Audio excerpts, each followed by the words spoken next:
እጀ ወርቁ አለሞ የማይሰጠው እንቁ ፎቶግራፈር አህመድ ነጋ የዛሬ እንግዳችን ነው። አባ ማቲያስ በተቀዳሚ ሙፍቲ ሐጂ ዑመር ኢድሪስ የአስክሬን ሽኝት ላይ የነበራቸውን ሐዘን የሚገልጽ በጣም የሚደንቅ የሆነ ፎቶ ሶሻል ሚዲያ ላይ ሲዘዋወር ነበር። እሱን ፎቶ ያነሳው አንተ ነህ። ከሐጂስ ጋር ያላቸውን ቅርበት በተደጋጋሚ ያስተዋልከው ነገር ይኖር ይሆን? የዲፕሎማሲ ወይንም የፖለቲካ ወይንም የምናምን አይደለም፣ ሪል ጓደኛማቾች ናቸው። ሪል እየሄዱ እንኳን በር ሲያጋጥማቸው አንተ ለፍ ብለው የሆነ ደቂቃ የሚቆሙ ሰዎች ናቸው። ይሄ ዝም ብለው የሚወጡ ሰዎች አልነበሩ። እንገናኝ እስቲ ይሄ ሙስሊሙና ክርስቲያኑ ላይ ያለውን ነገር ለማቀራረብ የሆነ ነገር እንስራ፣ ቀድመን የሆነ ነገር መስራት አለብን ምናምን ተባብሎ ተነጋገሩና የት እንገናኝ የሚል ነገር መጣ። አባ ማቲያስ ቢሮ መጣለው አሉ። ሙፍቲ እኔ ነኝ የምመጣው ተባባሉ። መጨረሻ ላይ ምን እንደወሰኑ ታውቃለህ? በቃ ሃይማኖት ተቋማቶች እንገናኝ ተባባሉ። ከ1995 ጀምሮ አላህ ይዘንላቸው የተቀዳሚ ሙፍቲ ፎቶዎች ከዛን ጊዜ ጀምሮ በልዩነት የሳቸው ፎቶ ዶክመንት አድርገህ አስቀምጠዋል በሎሬ ሰምቻለሁ። እውነት ነው? ሙፍቲ ሐዘን በጣም ጎርቶናል አይደል? በጣም አዝነናል። የሳቸውን ሐዘን አባ በደንብ ገለጹልን። በቃ ሌላ ፎቶ አያስፈልግህ። ልክ ሲገቡ ሳያቸው በእርግጠኝነት የሆነ ፎቶ እንደማገኝ እርግጠኛ ነበርኩ። ማን እንደምታነሳ ግን ታውቃለህ? ቀረጻውን በቃ አህመድ ሊቀርጽ እሺ ብለዋል ሲሏቸው አህመድ እሺ ያለ ነው ያሉት። ከዛ ካሴት ጠፋ ይቋረጥ ምናምን ሲባል ጠሩኝና አህመድ አሉኝ። አቤት ካሴት እንደዚህ ሆነ ተወደደ ምናምን አይደል አለ። አዎ ጠፋ አይደል? አዎ በጣም አላስረዘምኩትም በጣም አላሳጠርኩትም እኮ ላሳጥረው እንዴ አሉኝ። አስበው። አልበያን የቁርአንና የተርቢያ ማዕከል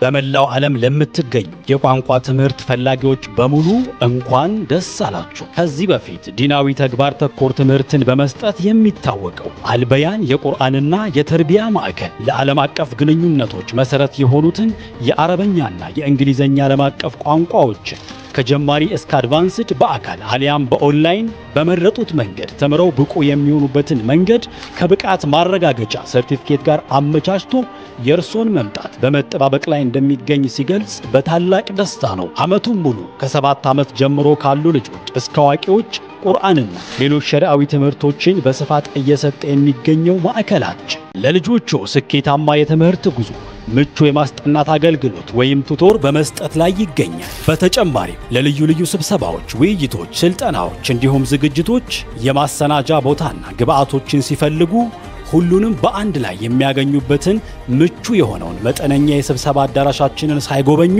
እንዳይወስኑ። አድራሻ ቤተል ዓለም ባንክ ጀሞ ትምህርት ቤት ፊት ለፊት። ለበለጠ መረጃ ወደ 0911 949595 አሊያም ወደ 0931 771831 ይደውሉ። አልበያን የቁርአንና የተርቢያ ማዕከል በእውቀት ጥላ ስር።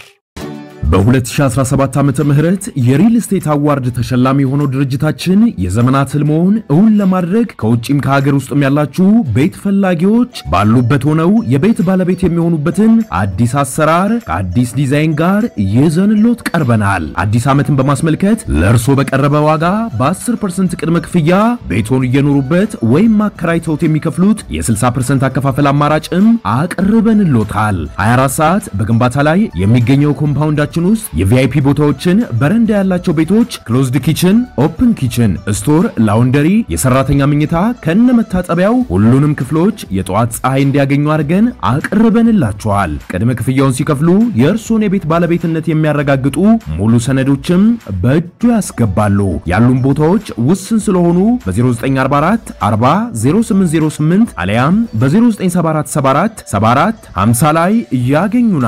ወደ ቢሮ ሲመጡ ይህን ቻናል ማየቶን እንዳይዘነጉ። ዲኤምሲ ሪል ስቴት ደስታው እዚህ ይጀምራል። አሰላሙ አለይኩም ወራህመቱላሂ ወበረካቱ። የተወዳጅ ተመልካቾቻችን እንደምን ከረማችሁ? እንደምን ሰነበታችሁ? ብዙ ጊዜ የብዙ ተጽዕኖ ፈጣሪ ሰዎች ፎቶ ላይ የሚነበብ አህመድ ነጋ የሚል ጽሑፍ አለ። ብዙሃኑ ፎቶ ያነሳው ግለሰብ ስም ሊሆን እንደሚችል ይገምታሉ። ግን ይህ ለዓመታት በድንቅ ፎቶዎቹ ሲያስደንቀን የቆየው አህመድ ነጋ ማን ነው? የብዙዎቹ ጥያቄ ነው። እጀ ወርቁ አለሞ የማይሰጠው እንቁ ፎቶግራፈር አህመድ ነጋ የዛሬ እንግዳችን ነው። አሜን እንኳን ደህና መጣ። እንኳን ደህና ቆየ። ሰሞኑን እንግዲህ እንደምታውቀው ሁላችንም ሐዘን ላይ ነን። በዚህ መሃል ግን ርዕሰ ሊቃነ ጳጳሳት ቀዳማዊ ፓትርያርክ አባ ማቲያስ በተቀዳሚ ሙፍቲ ሐጂ ዑመር ኢድሪስ የአስክሬን ሽኝት ላይ ያሳዩትን የነበራቸውን ሐዘን የሚገልጽ በጣም የሚደንቅ የሆነ ፎቶ ሶሻል ሚዲያ ላይ ሲዘዋወር ነበር። እሱን ፎቶ ያነሳው አንተ ነህ። አዎ በጣም ደስ ይላል። ስለዚህ ፎቶ ወደ በኋላ በጣም ብዙ መጠየቅህ ነገር ይኖራል። በጣም ብዙ የምንጫወታቸው ነገሮች ይኖራሉ። ምክንያቱም ፎቶ ከፎቶም ያለፈ ከፎቶም የዘለለ ትርጓሜ ስላለው ማለት ነው። አህሜ በድጋሚ እንኳን ደህና መጣ። ደህና ቆየኝ። እንግዲህ ያው በተለይ እስላማዊ አካባቢ ያለን መድረኮች ላይ ዛም እንል ሰዎች በደንብ እናውቃለን። ብዙ ሰው ግን የሚያውቅህ ፎቶዎች ካነሳ በኋላ ስምህን ታስቀምጣለህ። ይሄንንም ወደ በኋላ በደንብ እናነሳዋለን። ከዛ በፊት ግን እስኪ አህመድ ነጋ ማን ነው? ትውልድ እድገቱ ምን ይመስላል የሚለውን እስኪ እናንሳ። መርሐባ። አህመድ ነጋ እንግዲህ የተወለደው አባ ቁርአን ሰፈር የሚባል አካባቢ ነው። እድገቴ ግን በአንድ ዓመት አካባቢ ወደ ጳውሎስ ሆስፒታል ወይንም ጉለሌ የሚባለው አካባቢ ነው እድገቴ። እዛ ነው ያደግኩትኝ። የተማርኩት ሙሴ ፋሲካ የሚባል ትምህርት ቤት ታውቃለህ? እኔ አላውቅም። እሺ፣ ሙሴ ፋሲካ የሚባል ወይንም አዲስ አበባ ቁጥር 2 ትምህርት ቤት የሚባል አለ። ሙሴ ፋሲካ የተባለው ያው እዛ አካባቢ በነበረው ነገር ነው። እዛ ነው የተማርኩት እስከ 8። ከዛ በኋላ መድኃኔዓለም ነው የጨረስኩትኝ። ይሄን ይመስላል። በጣም አሪፍ።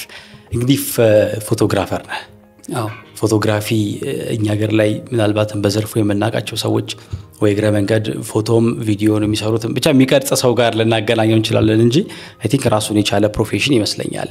ሶ ፎቶግራፈርነት ላይክ እሱን መሆን በጣም ትፈልግ ነበር ከልጅነትህ ወይስ ወደ ሙያው እንዴት ነው የገባኸው?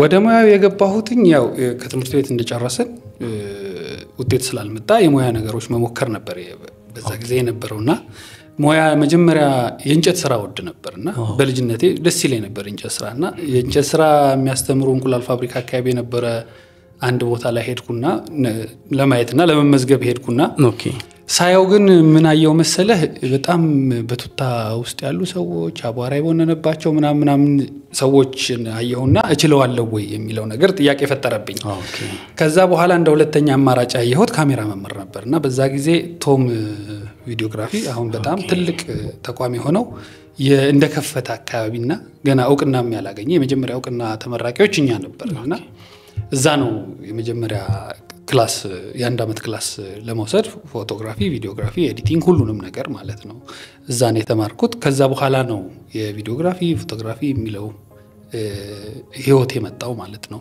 እዛ ስንማር በጣም ፎቶግራፈር እንደሆን በጣም ይረዳኝ ሁሌ እናገራለሁ። አንቶኒዮ የሚባል ፎቶግራፈር አለ።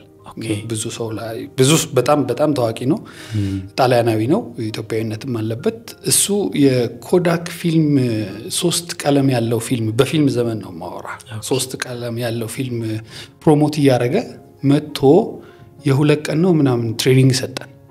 እዛ ላይ የነበሩ ፎቶዎች ይበልጥ ፎቶን እንደወድ አደረገኝ። በጣም የሚገርምህ መብረቅ ፎቶ ተነስቶ አይተታቃለህ? መብረቅ ሬዲነስ አይፈልግም። ሬዲ ሆኖ ማለት ነው መብረቅ። ይሄን ማውራ አሁን ብዙ ጊዜ ስናወራ የአሁን ጊዜ ዘመን ላይ ስናወራው የፊልም ዘመን አይደለም ማለት የዲጂታል ዘመን ነው የምናወራው አይደል? በፊልም ዘመን ነው ያነሳው። ፊልም ዘመን ደግሞ ማለት እያንዳንዷን ነገር መጥናሃት ነው። የተወሰነ ጊዜ ሰርተናል። ሻተሩ ምን ያህል ነው፣ አይሶ ምን ያህል ነው ምናምን ብለህ ነው የምትመጥነው። እንደዛ መጥኖ መብረቅ ፎቶ አንስቷል፣ አንበሳ አንስቷል፣ ዋይልድ ፎቶግራፈር ነው ምናምንና የሱ የሰጠኝ ትሬኒንግ ይበልጥ ወደ ፎቶግራፈር እንድሳብና ፎቶግራፈር እንድሆን ይረዳኝ። አይ ቲንክ ትልቁን ነገር ያረጋብኝ አንቶኒዮ ነው። ሁሌ ነው የማመሰግነው። በቅርብም ተገናኝተን ነበር። እሱ ነው ወደዛ ፊልድ እንድገባ ምክንያት የሆነኝ ማለት ነው። በጣም ይገርማል። የመጀመሪያው ፎቶውን ታስታውሰዋለህ? ያነሳውን ወላሂ የመጀመሪያው በፊልም ጊዜ ነበር እንዳልኩ በፊልም ጊዜ ነው መጀመሪያ አካባቢ የጀመርነው። ፎቶግራፈር ስጀምር የሰርግ ስራዎች የተለያየ ስራዎች ናቸው። ነገር ግን እንደ ካሜራማን ወይንም እንደ ሙሉ ካሜራማን ሆነን ስሰራ የመጀመሪያ ስራ የሰራሁት የጋሻበራ ሞላ ፕሮጀክት የሚባል ታውቃለህ? የዛኔ የጋሻበራ ሞላ ጽዳት ምናምን በሚሰራበት ጊዜ ማለት ነው። የዛኔ የሆነ ፕሮጀክት ተይዞ ሶኒ በእጅ ላይ የምትያዘው ካሜራ ሃይኤት ካሜራ የምትወስድ እሷን ይዤ እዚህ አሁን ፈርሷል 5ኛ ፖሊስ ጣቢያ አካባቢ ላይ በዛኛው በኩል ማለት ነው ተክለ ሃይማኖትን ወረድ ብለህ እዛ አካባቢ ያለውን የንጽህና ሁኔታ የሰዎቹን አኗኗር ምናምን ነገር እንዲሰራ ተፈለገና እንደማቀው ሰው ነበርና እነሱ ለሱ ፕሮጀክት የሚሰሩት ፕሮጀክት ነበርና ለጥናት ሄደ ቅረጽልኝ አለኝ። ኦኬ እሷን ካሜራ ይዤ ነው ለመጀመሪያ ጊዜ በእርግጠኝነት የማስታውሰው። ይሄ ፕሮፌሽናል ወደሆነ እንጂ ዝም ብለህ ከትምህርት ቤት ወጥተህ ምናምን ትሞክር ነበር። ግን ያቺ ነች ለኔ ፕሮጀክት ብዬ ሰራት። ከዛ የሱ ፕሮጀክት አናውንስ ሲደረግ ሙሉ ስራውን ሰጡኝና በጣም የሚገርምህ የዛኔ እንትን የሚባል ካሜራ ነበር VHS ኦኬ 9000 የሚባል ተሸክመህ ነው የምትሰራው። ባትሪው ብቻ የአሁኑን ካሜራ ያክላል። እሱን ካሜራ በቀን 200 ብር ነው 300 ብር ተከራየው። በካሴት ነበር የዛኔ የሚሰራውና በካሴት 700 ብር ተነጋግረን የመጀመሪያ ስራዬ ማለት ሰራሁት በስነ ስርዓት ብዬ የማስበው የመጀመሪያ ስራዬ የሱ የጋሽ አብራ ሞላ ፕሮጀክት ነውና የነበረው ሰሜን ሆቴል ላይ ነው። ትልቅ ፕሮግራም ነበር፣ ትላልቅ እንግዶች የተገኙበት ምናምን። የዛኔ ቪዲዮ ነው የምሰራው። ፎቶ ዝም ብለህ ትናንሽ ካሜራዎች ይዘህ ነበር የምታነሳውና የመጀመሪያ ስራ ብዬ የማስበው እሱ ነው። በጣም ይደንቃል። ስለዚህ በዛ የጀመረው ነው እስከዛ ድረስ የመጣው። በዚህ መሃል እስኪ ስላነሳቸው ታሪካዊ ፎቶዎች አውቀኝ። በጣም ታሪካዊ ስለሚባሉት ላይክ በጣም አገር ውስጥ ትላልቅ ቦታ ከሚሰጣቸው አይ ቲንክ ከኔም ጋር ደግሞ ከዚህ በፊት አንድ ቦታ ላይ ተገናኝተን ነበር፣ አንድ ፕሮግራም ሰርተን ነበር አስታውሳለሁኝ።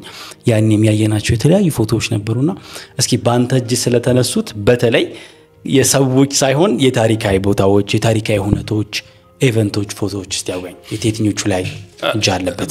በሁለት ከፍለን እናየዋለን። ኢስላሚኩንና ከኢስላሚክ ውጭ ያሉት። ከኢስላሚክ ውጭ ያሉትንም ስራዎች የመስራት እድል በጣም ብዙ ገጥሞኛል። ለምሳሌ አፍሪካ ህብረት ላይ ብዙ ፎቶዎች አንስቻለሁ፣ ብዙ መሪዎችን አንስቻለሁ። በጣም የአፍሪካ መሪዎች ብዙ እነ የመሐመድ አባስ የመጡ ጊዜ ፎቶ ማንሳት እድል አግኝቻለሁ። መሐመድ ሙርሲ እና አልሲሲ በጣም እነ ጆርጅ የአፍሪካ መሪዎችን በተቀላላ ማንሳት ችያለሁ። እሱም ታሪካዊ ናቸው። ከዛ መለስ ስንል ደግሞ ጠቅላይ ሚኒስትር መለስ ዜናዊ ፎቶ ማንሳት ችያለሁ።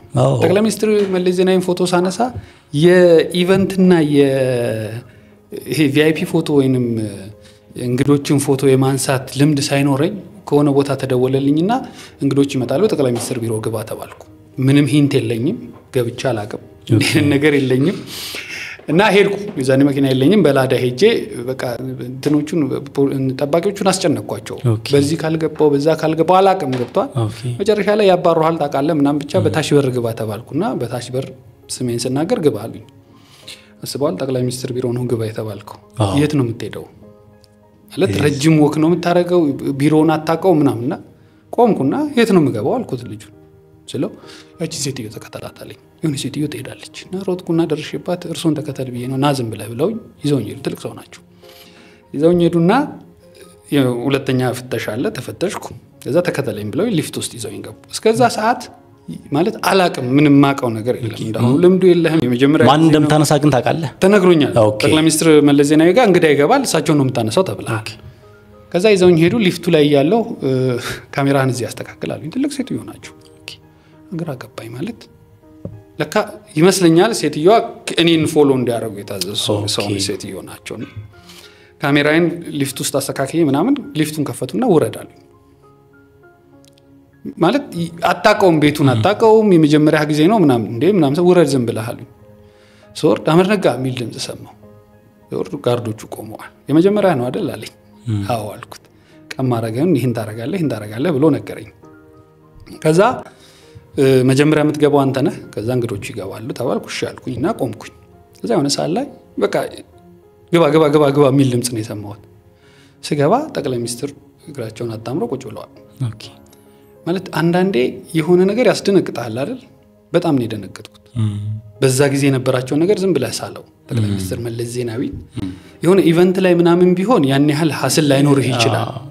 ነገር ግን ቢሮአቸው ላይ አንተና እሳቸው ብቻ ቆመህ ማለት ነው። እና ያን ፎቶ ለኔ በጣም በዛኛው ሳይድ በጣም ትልቅ ቦታ የሚሰጠው ፎቶ ነው። ከዛ በኋላ የተለያዩ ነገሮችን የማንሳት ጠቅላይ ሚኒስትር መለስ ዜናዊን ለቅሶ በጣም በተደጋጋሚ ከሶስቴም ሐዘኑ ላይ ሶስቴም አራቴም በተለያዩ እንግዶችን ይዘን ለሰው ከተከለለበት ውጪ ሁላ ገብተን የማንሳት እድል አጋጥሞኛል። በዚህ ስራዬ ደግሞ ቴሌ ላይ የ4G አናውንስ ሲደረግ ፎቶግራፈር ነበርኩና ሙሉ ኢትዮጵያን አይቻለሁ። ሙሉ ኢትዮጵያን አብረህ እየዞርክ እነሱ ነገር በጣም ለኔ ታሪካዊ ናቸው። ሙሉ ኢትዮጵያን ማየት መቻል እንደገና ደግሞ ቴሌን 4Gን የሚያህል ነገር ጋር አብሮ መዞር በጣም ትልቅ ነገር ነው። እነዚህ ነገሮች እንዳልኩ በዚህኛው ሳይድ መታያቸው ናቸው አሁንም ጠቅላይ ሚኒስትር አብይ አህመድንም በተለያዩ ኢቨንቶች ላይ ሻራተን የነበረው የተለያዩ ነገሮች ላይ የማንሳት እድል አጋጥሞኛል ጠቅላይ ሚኒስትር ኃይለ ማርያም ደሳለኝ ፕሬዝዳንቶቻችንን ሁላ ዶክመንት ማድረግ ይያለው በዚህኛው ሳይድ ደግሞ እንዳልኩ ከ1995 ዓመተ ምህረት ጀምሮ ነው ፎቶግራፊ ማንሳት የጀመርኩት የተለያዩ ኢንሲደንቶች ይኖራሉ የተለያዩ ነገሮች ይኖራሉ የሚያስፈሩ ይኖራሉ የሚያስደስቱ ይኖራሉ እነሱን ሁላ አንስቻለሁ ከነዛ ውስጥ 1999 ከናኒ ህንጻ ላይ ሆኜ ያነሳሁት የኢድ ፎቶ በጣም ወደዋለሁ ኦኬ በጣም ለኔ በጣም ታሪካዊ ፎቶ ነው ኦኬ ሁለተኛ ለኔ ሌላኛው በጣም ታሪካዊ ፎቶ ደግሞ የአንድነትና የጋራ መድረክ የሚባል ነበር በ2000 ሚሊኒየም ዓመተ ምህረት ላይ የሁለቱ ግሩፖች በአንድ ላይ ሆነው ለ9 ወር ምንድነው ችግሮቻችን ሙስሊሙ ምንድነው የሚከፋፍለው ለምን አንሰበሰበን ብለው ለ9 ወር ስብሰባ አድርገው 2000 ላይ ሀገር ፍቅር ቲያትር ላይ ተቀምጠው አንድ ላይ ለመጀመሪያ ጊዜ ተቀምጠው የተስማሙበትን ገልጸው መስማማታቸውን አናውንስ ያደረጉበት ፎቶ ለኔ በጣም ታሪካዊ ነው I think እሱ ፎቶ እኔ ጋር ብቻ ያለም ይመስለኛል ሌላ ሰው ስላልነበር ማለት ነው ሌሎቹ ደግሞ የቁርአን ውድድር ላይ ሼክ ሰይድ አህመድ ሙስጠፋን ያነሷቸውን ፎቶ በጣም ወደዋለሁ አሁን የምናወራበት አይነት ፎቶ ነው መግለጽ ካልቻለ ዝም ብለህ ሄደህ ፎቶ ለማንሳት ምንም ባቴር ነው የሚሻለው የሚገልጽ ፎቶ ማንሳት ካልቻልክ ማለት ነው ስለዚህ እሱን ፎቶም በጣም ወደዋለሁ አላህ ይርሐማቸው ሙፍቲን አንድ ፎቶ አላቸው ልብ ብለህ ተወከውን እንደዚህ ዞረው በጣም ፊታቸው በጣም የሚገልጽ ሆኖ እንትን ጋቢ ለብሰው አሌክስ አብርሃም ስሎታል ያሳያለው እሱን ፎቶ ያነሳዋቸው ኡማ ሆቴል ኢመርዳም ይባላል ኢትዮጵያ ሙስሊም ልማት ማህበር የሚባል የሱ ቦርድ ነበሩ እዛ ላይ ነው ያነሳዋቸውና እሱ ፎቶ በጣም የሚገልጽ ፎቶ ነው የዛኔ ከአዲስ አበባ መጅሊስም ወጥተው ከኢትዮጵያ እስልምናም ወጥተው ቤታቸው በነበሩበት ጊዜ ነው ያነሳዋቸውና እሱን ፎቶ በጣም ወደዋለሁ ከዛም ብዙ ፎቶዎችን ማንሳት ትችላለህ በየኢቨንቱ መታነሳቸው አንድነት ሊገልጹ የሚችሉ መተባበርን ሊገልጹ የሚችሉ እነሱን በጣም አደንቃቸዋለሁ ወዳቸዋለሁ በጣም ከፈራሁበትና ከደነገጥኩበት ቀን ደግሞ የድምጻችን ይሰማ ወቅት ላይ የቢጫ ማውለብለብ የነበረ ጊዜ ኦኬ ኢድ የተሰገደ ቀን በጣም አስፈሪ ነበር አንስታል ግን የዛን ቃል አለኝ አንስቻለሁ ሂደቱን የነበረውን ይሄ ቢጫው ሲብሎ ተቃውሞ ሴቶቹ ጋር የነበረው መፈክሮቹ ምናምን ፎቶዎች አሉ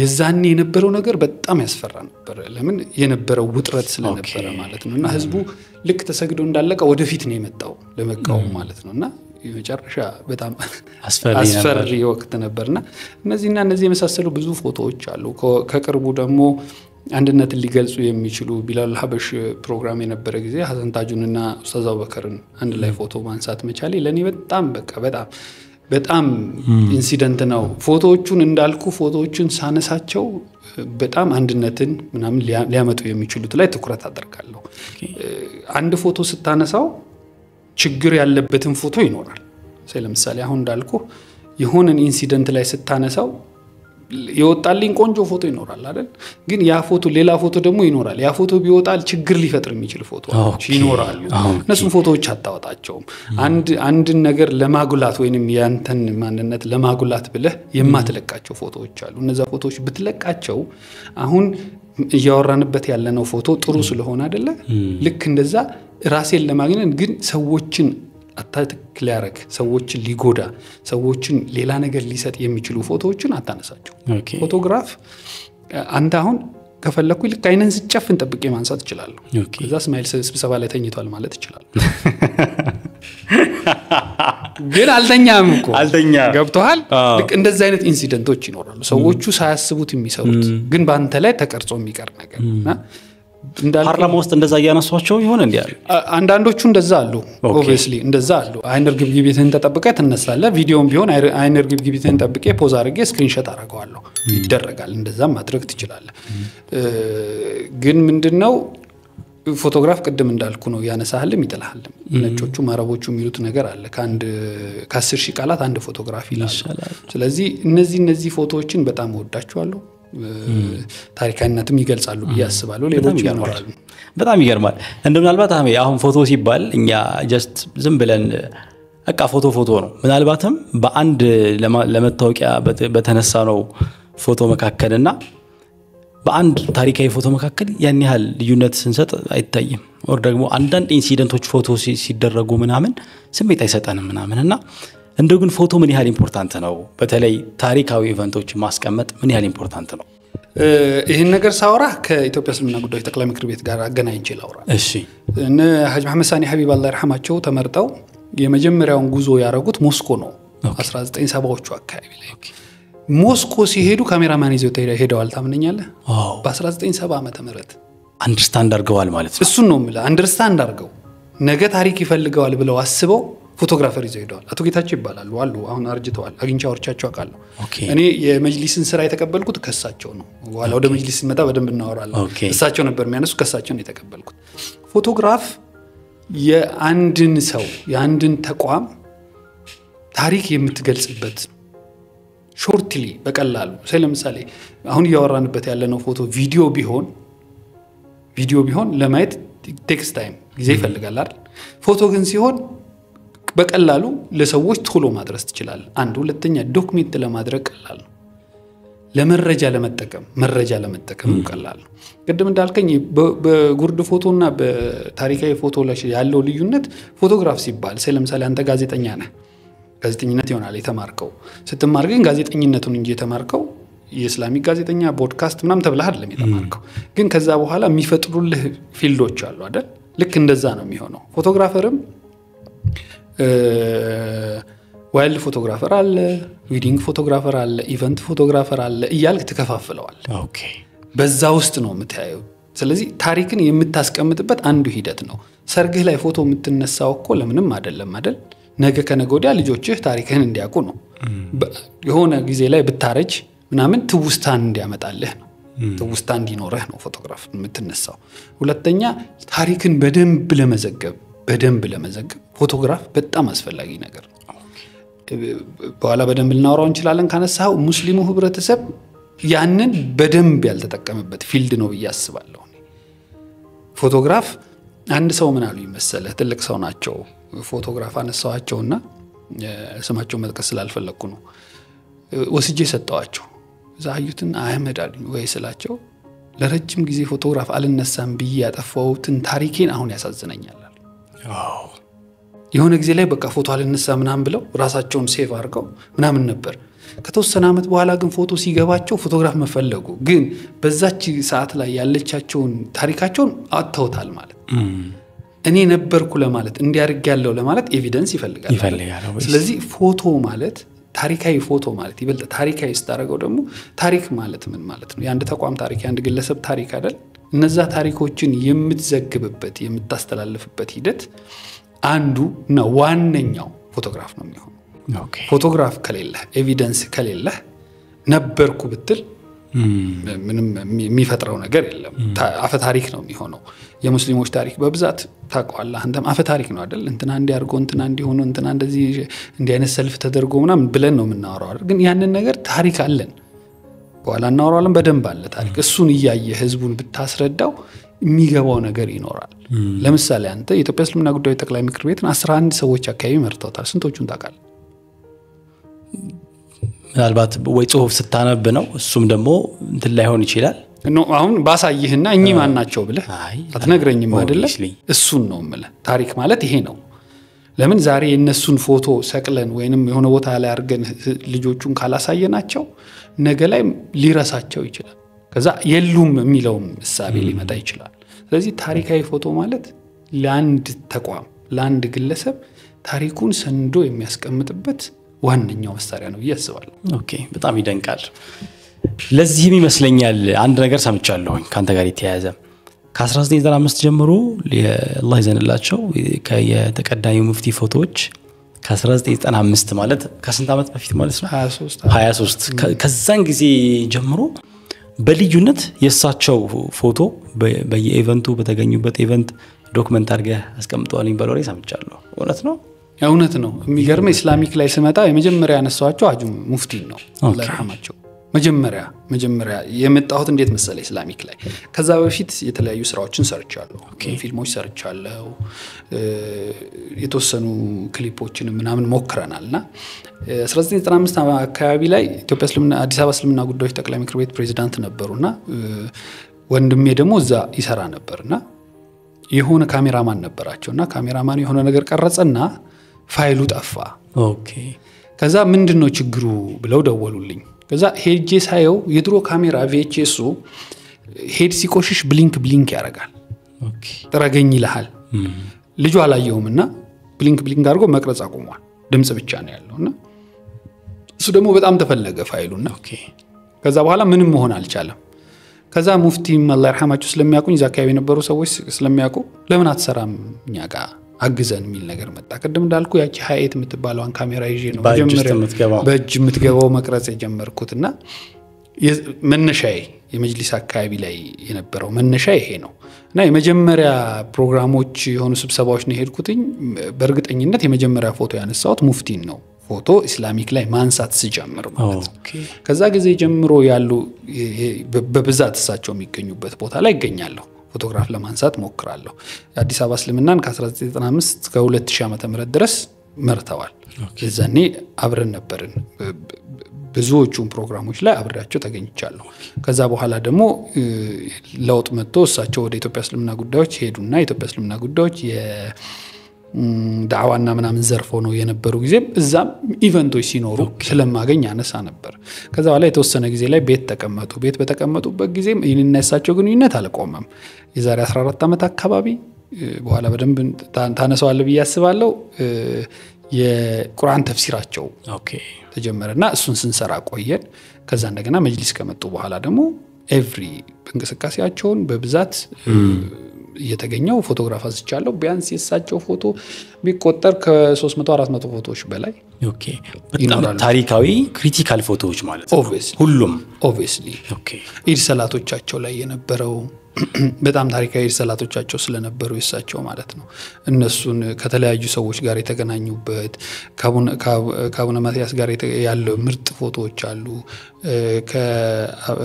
ከማናቸው አቡነ ጳውሎስ የሞቱት ከሳቸው ጋር የነበሩ ፎቶዎች በጣም ታሪካዊ ፎቶዎች ነበሩና የተወሰነም ቤታቸው ላይ የሆነ ፕሮግራም የነበረ ጊዜ የተወሰነ ፎቶ ዲስፕሌይ ለማድረግ ሞክራለሁ የነበራቸውን እንቅስቃሴና በቂ የሆነ ፎቶ ይኖራል ያስባለው ነጋ በጣም ደስ ይላል ስለዚህ ከዛን ጊዜ ጀምሮ ነው በደንብ ፎሎ አፕ የነበረና ብዙ መረጃዎች አሉ ማለት ነው አንድ ነገር ባውቅ ደስ ይለኛል ያው ቀደም ሲል የተወሰነ ነካክተው ነበረ ዶክመንቴሽን በጣም ወሳኝ ነገር ይመስለኛል በተለይ ታሪካዊ የሆነ ቴክስት ሆኖ የሆነ ነገር ስንጀምር የሆነ ነገር ሲሆን ሁነቶችን ቀርጾ ማስቀመጥ በኋላ ላይ ነገሮች ይለወጡና ዘወር ብለን ሞቲቬሽንም ይሆናል አንዳንዴ ግን ሀገራዊ በሆኑ ጉዳዮች ላይ በተለይ አሁን እኛ ደግሞ ፎከስ አድርገን ያወራነው ሙስሊሙ አካባቢ ስለሆነ ሙስሊሙ አካባቢ ደግሞ እንደዚህ ታሪካዊ የሆኑ ነገሮችን መሰነድ ማስቀመጥ ቀደም እንዳልከው በ1970ዎች ውስጥ እንግዲህ እነዛ ትላልቅ መሻይኾች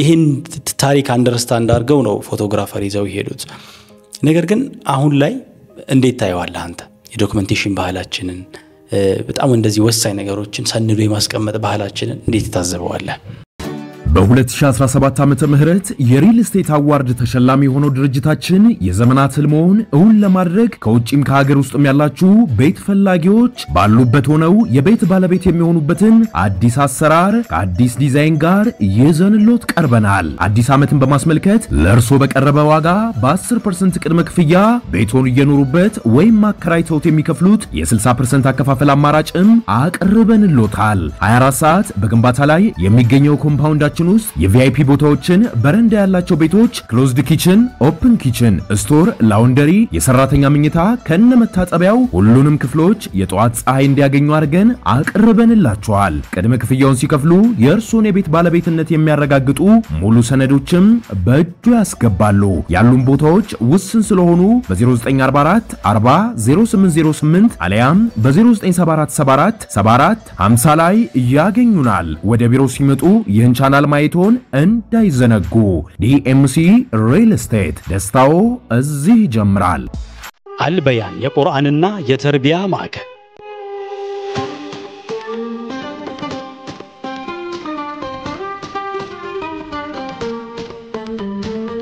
በመላው ዓለም ለምትገኙ የቋንቋ ትምህርት ፈላጊዎች በሙሉ እንኳን ደስ አላችሁ። ከዚህ በፊት ዲናዊ ተግባር ተኮር ትምህርትን በመስጠት የሚታወቀው አልበያን የቁርአንና የተርቢያ ማዕከል ለዓለም አቀፍ ግንኙነቶች መሰረት የሆኑትን የአረበኛና የእንግሊዘኛ ዓለም አቀፍ ቋንቋዎችን ከጀማሪ እስከ አድቫንስድ በአካል አሊያም በኦንላይን በመረጡት መንገድ ተምረው ብቁ የሚሆኑበትን መንገድ ከብቃት ማረጋገጫ ሰርቲፊኬት ጋር አመቻችቶ የእርሶን መምጣት በመጠባበቅ ላይ እንደሚገኝ ሲገልጽ በታላቅ ደስታ ነው። ዓመቱን ሙሉ ከ7 ዓመት ጀምሮ ካሉ ልጆች እስከ አዋቂዎች ቁርአንና ሌሎች ሸሪዓዊ ትምህርቶችን በስፋት እየሰጠ የሚገኘው ማዕከላችን ለልጆቹ ስኬታማ የትምህርት ጉዞ ምቹ የማስጠናት አገልግሎት ወይም ቱቶር በመስጠት ላይ ይገኛል። በተጨማሪም ለልዩ ልዩ ስብሰባዎች፣ ውይይቶች፣ ስልጠናዎች እንዲሁም ዝግጅቶች የማሰናጃ ቦታና ግብአቶችን ሲፈልጉ ሁሉንም በአንድ ላይ የሚያገኙበትን ምቹ የሆነውን መጠነኛ የስብሰባ አዳራሻችንን ሳይጎበኙ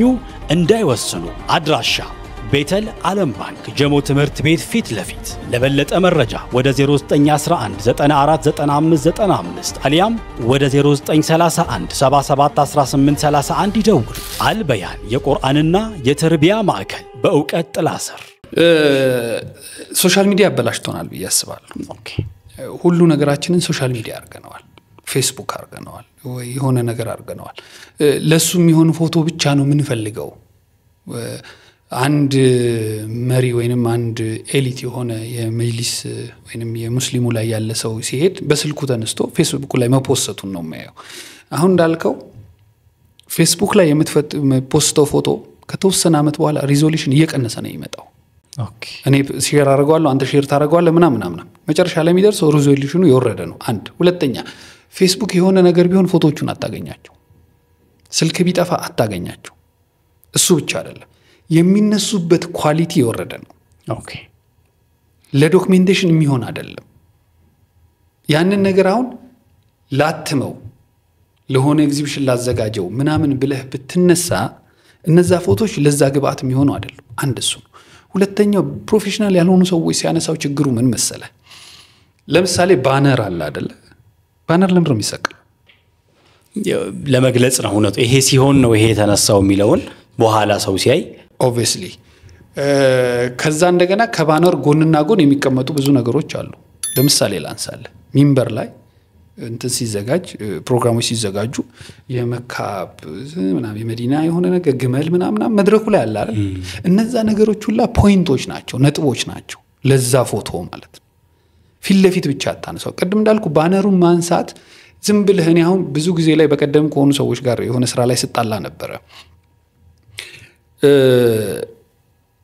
ምሳሌ ላንሳለህ። አድዋ የሆነ ሰው ቢመጣ እንግዳ ቢመጣ አድዋ መናፈሻ አድዋ ፓርክ ማለት ነው ቢመጣና ሰውየው ከደረጃ ወጥቶ በውስጥ በኩል መንገድ አለ፣ በሊፍት አድርገህ ምናምን ትሄድበት መንገድ አለ። በሱ ከሚሄድና በአድዋ በግቢ ውስጥ ከሚሄድ የቱ ነው የሚሻለው? ያው ቺል እያረገ ምናምን ይሄዳል። ከዛ ምን ይሆናል መሰለህ? ይሄን ፎቶ ዝም ብለህ ከ10 ዓመትና ከ11 ዓመት በኋላ አስበው። የት ነው ብለህ የት ነው ትለኛል? ግናስ ያንን ኤሪያ አብረህ ካነሳው አድዋ ምትል ያለችበት ቢያንስ አው ዛፍ እንትኖቹ ይሄ ጋሻ ያዙ ሰዎች እነ ሚሊሊክን ምናምን አብረህ ብታነሳው ከሆነ ዓመት በኋላ ሰው ሲያየው ማን ያልኖርም አንተ አትኖርም የሆነ ሰው አይኖርም ፎቶውን ሲያየው የት ነው የሚለው ነገር በግልጽ ይነግርለታል ማለት ነው። ባነሩም እንደዛ ነው። ፎቶ ማብራሪያ ባይኖረው ፎቶ ራሱን ቢያብራራ ፎቶ ራሱን ነው ማብራራት ያለበት። በመሰረቱ ፎቶ ማብራራት አያስጠበቅብህም። ፎቶውን ካብራራው አልገለጽከውም ማለት ነው። ኦኬ፣ ፎቶ ራሱ መግለጽ አለበት። ኦኬ፣ አሁን ያባን ፎቶ ነው አይደል? ተነስተ አቡነ ማቴስ ላይ ነው የምናወራው። ዝም ብለህ ስታየው ይገልጻል አይደል? ሐዘናቸው ነው። የሙፍቲ ለቅሶ ላይ ነው ያሉት። ከዛ ስታየው በቃ የሙፍቲ ሐዘን ምን ያህል እያንዳንዱ ሰው ላይ እንደገባ ይገልጽልሃል። እሳቸው ያን ያህል ካዘኑ አብዛኛው ሰው ብዙ ሰው አዝኗል ማለት ነው። ልክ እንደዛ ነው። ፎቶ ራሱ መግለጽ አለበት። ፎቶ ላይ ካፕሽን ከጻፍክበት የሆነ ነገር ከጻፍክበትማ ጭራሽ ፎቶውን ሳይሆን የሚያብራራው ጽሁፉ ነው ፎቶውን እያብራራው ያለው። ስለዚህ ባነሮች ካሉ ባነሮች አብረው መነሳት አለባቸው። ከዛ ፖይንቶች ማየት አለብህ። ይሄ ፖይንት ይሄ ፖይንት ይሄ ፖይንት ከሆነ ዓመት በኋላ የሆነ መድረክ ላይ ስታይ ምን ነበር ብለህ ብታስብ ያ ፎቶ መግለጽ መቻል አለበት። ስለዚህ ፕሮፌሽናል በሆነ ወይ መነሳት አለባቸው። ዶክመንት ስናረጋቸው ማለት አሁን ቅድም እንዳልኩ የዶክመንት ችግር ሁላችንም ላይ አለ አብሶ ተቋማቶችን ላይ የኢትዮጵያ እስልምና ጉዳዮች ጠቅላይ ምክር ቤት ከ1964 የ1966 ሚያዝያ 12 ነው ሰልፉ የተካሄደው ከዛ በፊት ብዙ እንቅስቃሴዎች ነበሩ በጣም ብዙ ሙከራዎች እየተሞከሩ እየፈረሱ መጅሊስን እና ሙስሊሙን ለማዋቀር ማለት ነው ግን መነሻ አርገን አሁን በኔ እጅ ላይ አለ ብዬ ማስበው ከተለያዩ ሰዎች የተሰበሰቡ 1964 ሙስሊም ወጣቶች ማህበር የሚል ተቋቁሞ ነበር እዛ ላይ የነበሩ ሰዎች ገንዘብ ያዥ ማን ነው ከሌማን ነው ምናምን ሚል ፎቶ አለ ልክ እንደ እንትን አዘጋጅተውት ማለት ለመጽሔት ተዘጋጅተው በዛ ነው ወቅት ማለት እዛ ላይ አሁን ቅድም አሁን ታሪካችን ያለ ማወቃችን በጣም የሚጎዳንን ነገር ልንገር ከ3 ቀን ነው ከ4 ቀን በፊት ኸሊል አብዱ የሚባል አላህ ይርሐመው ሞቷል የ1966 ሰልፉ ላይ ከነበረው ኮሚቴዎች መካከል የፋይናንስ እና ምናምን ዘርፉን ሲመራ የነበረ ሰው ነው ማንንም ማያውቀው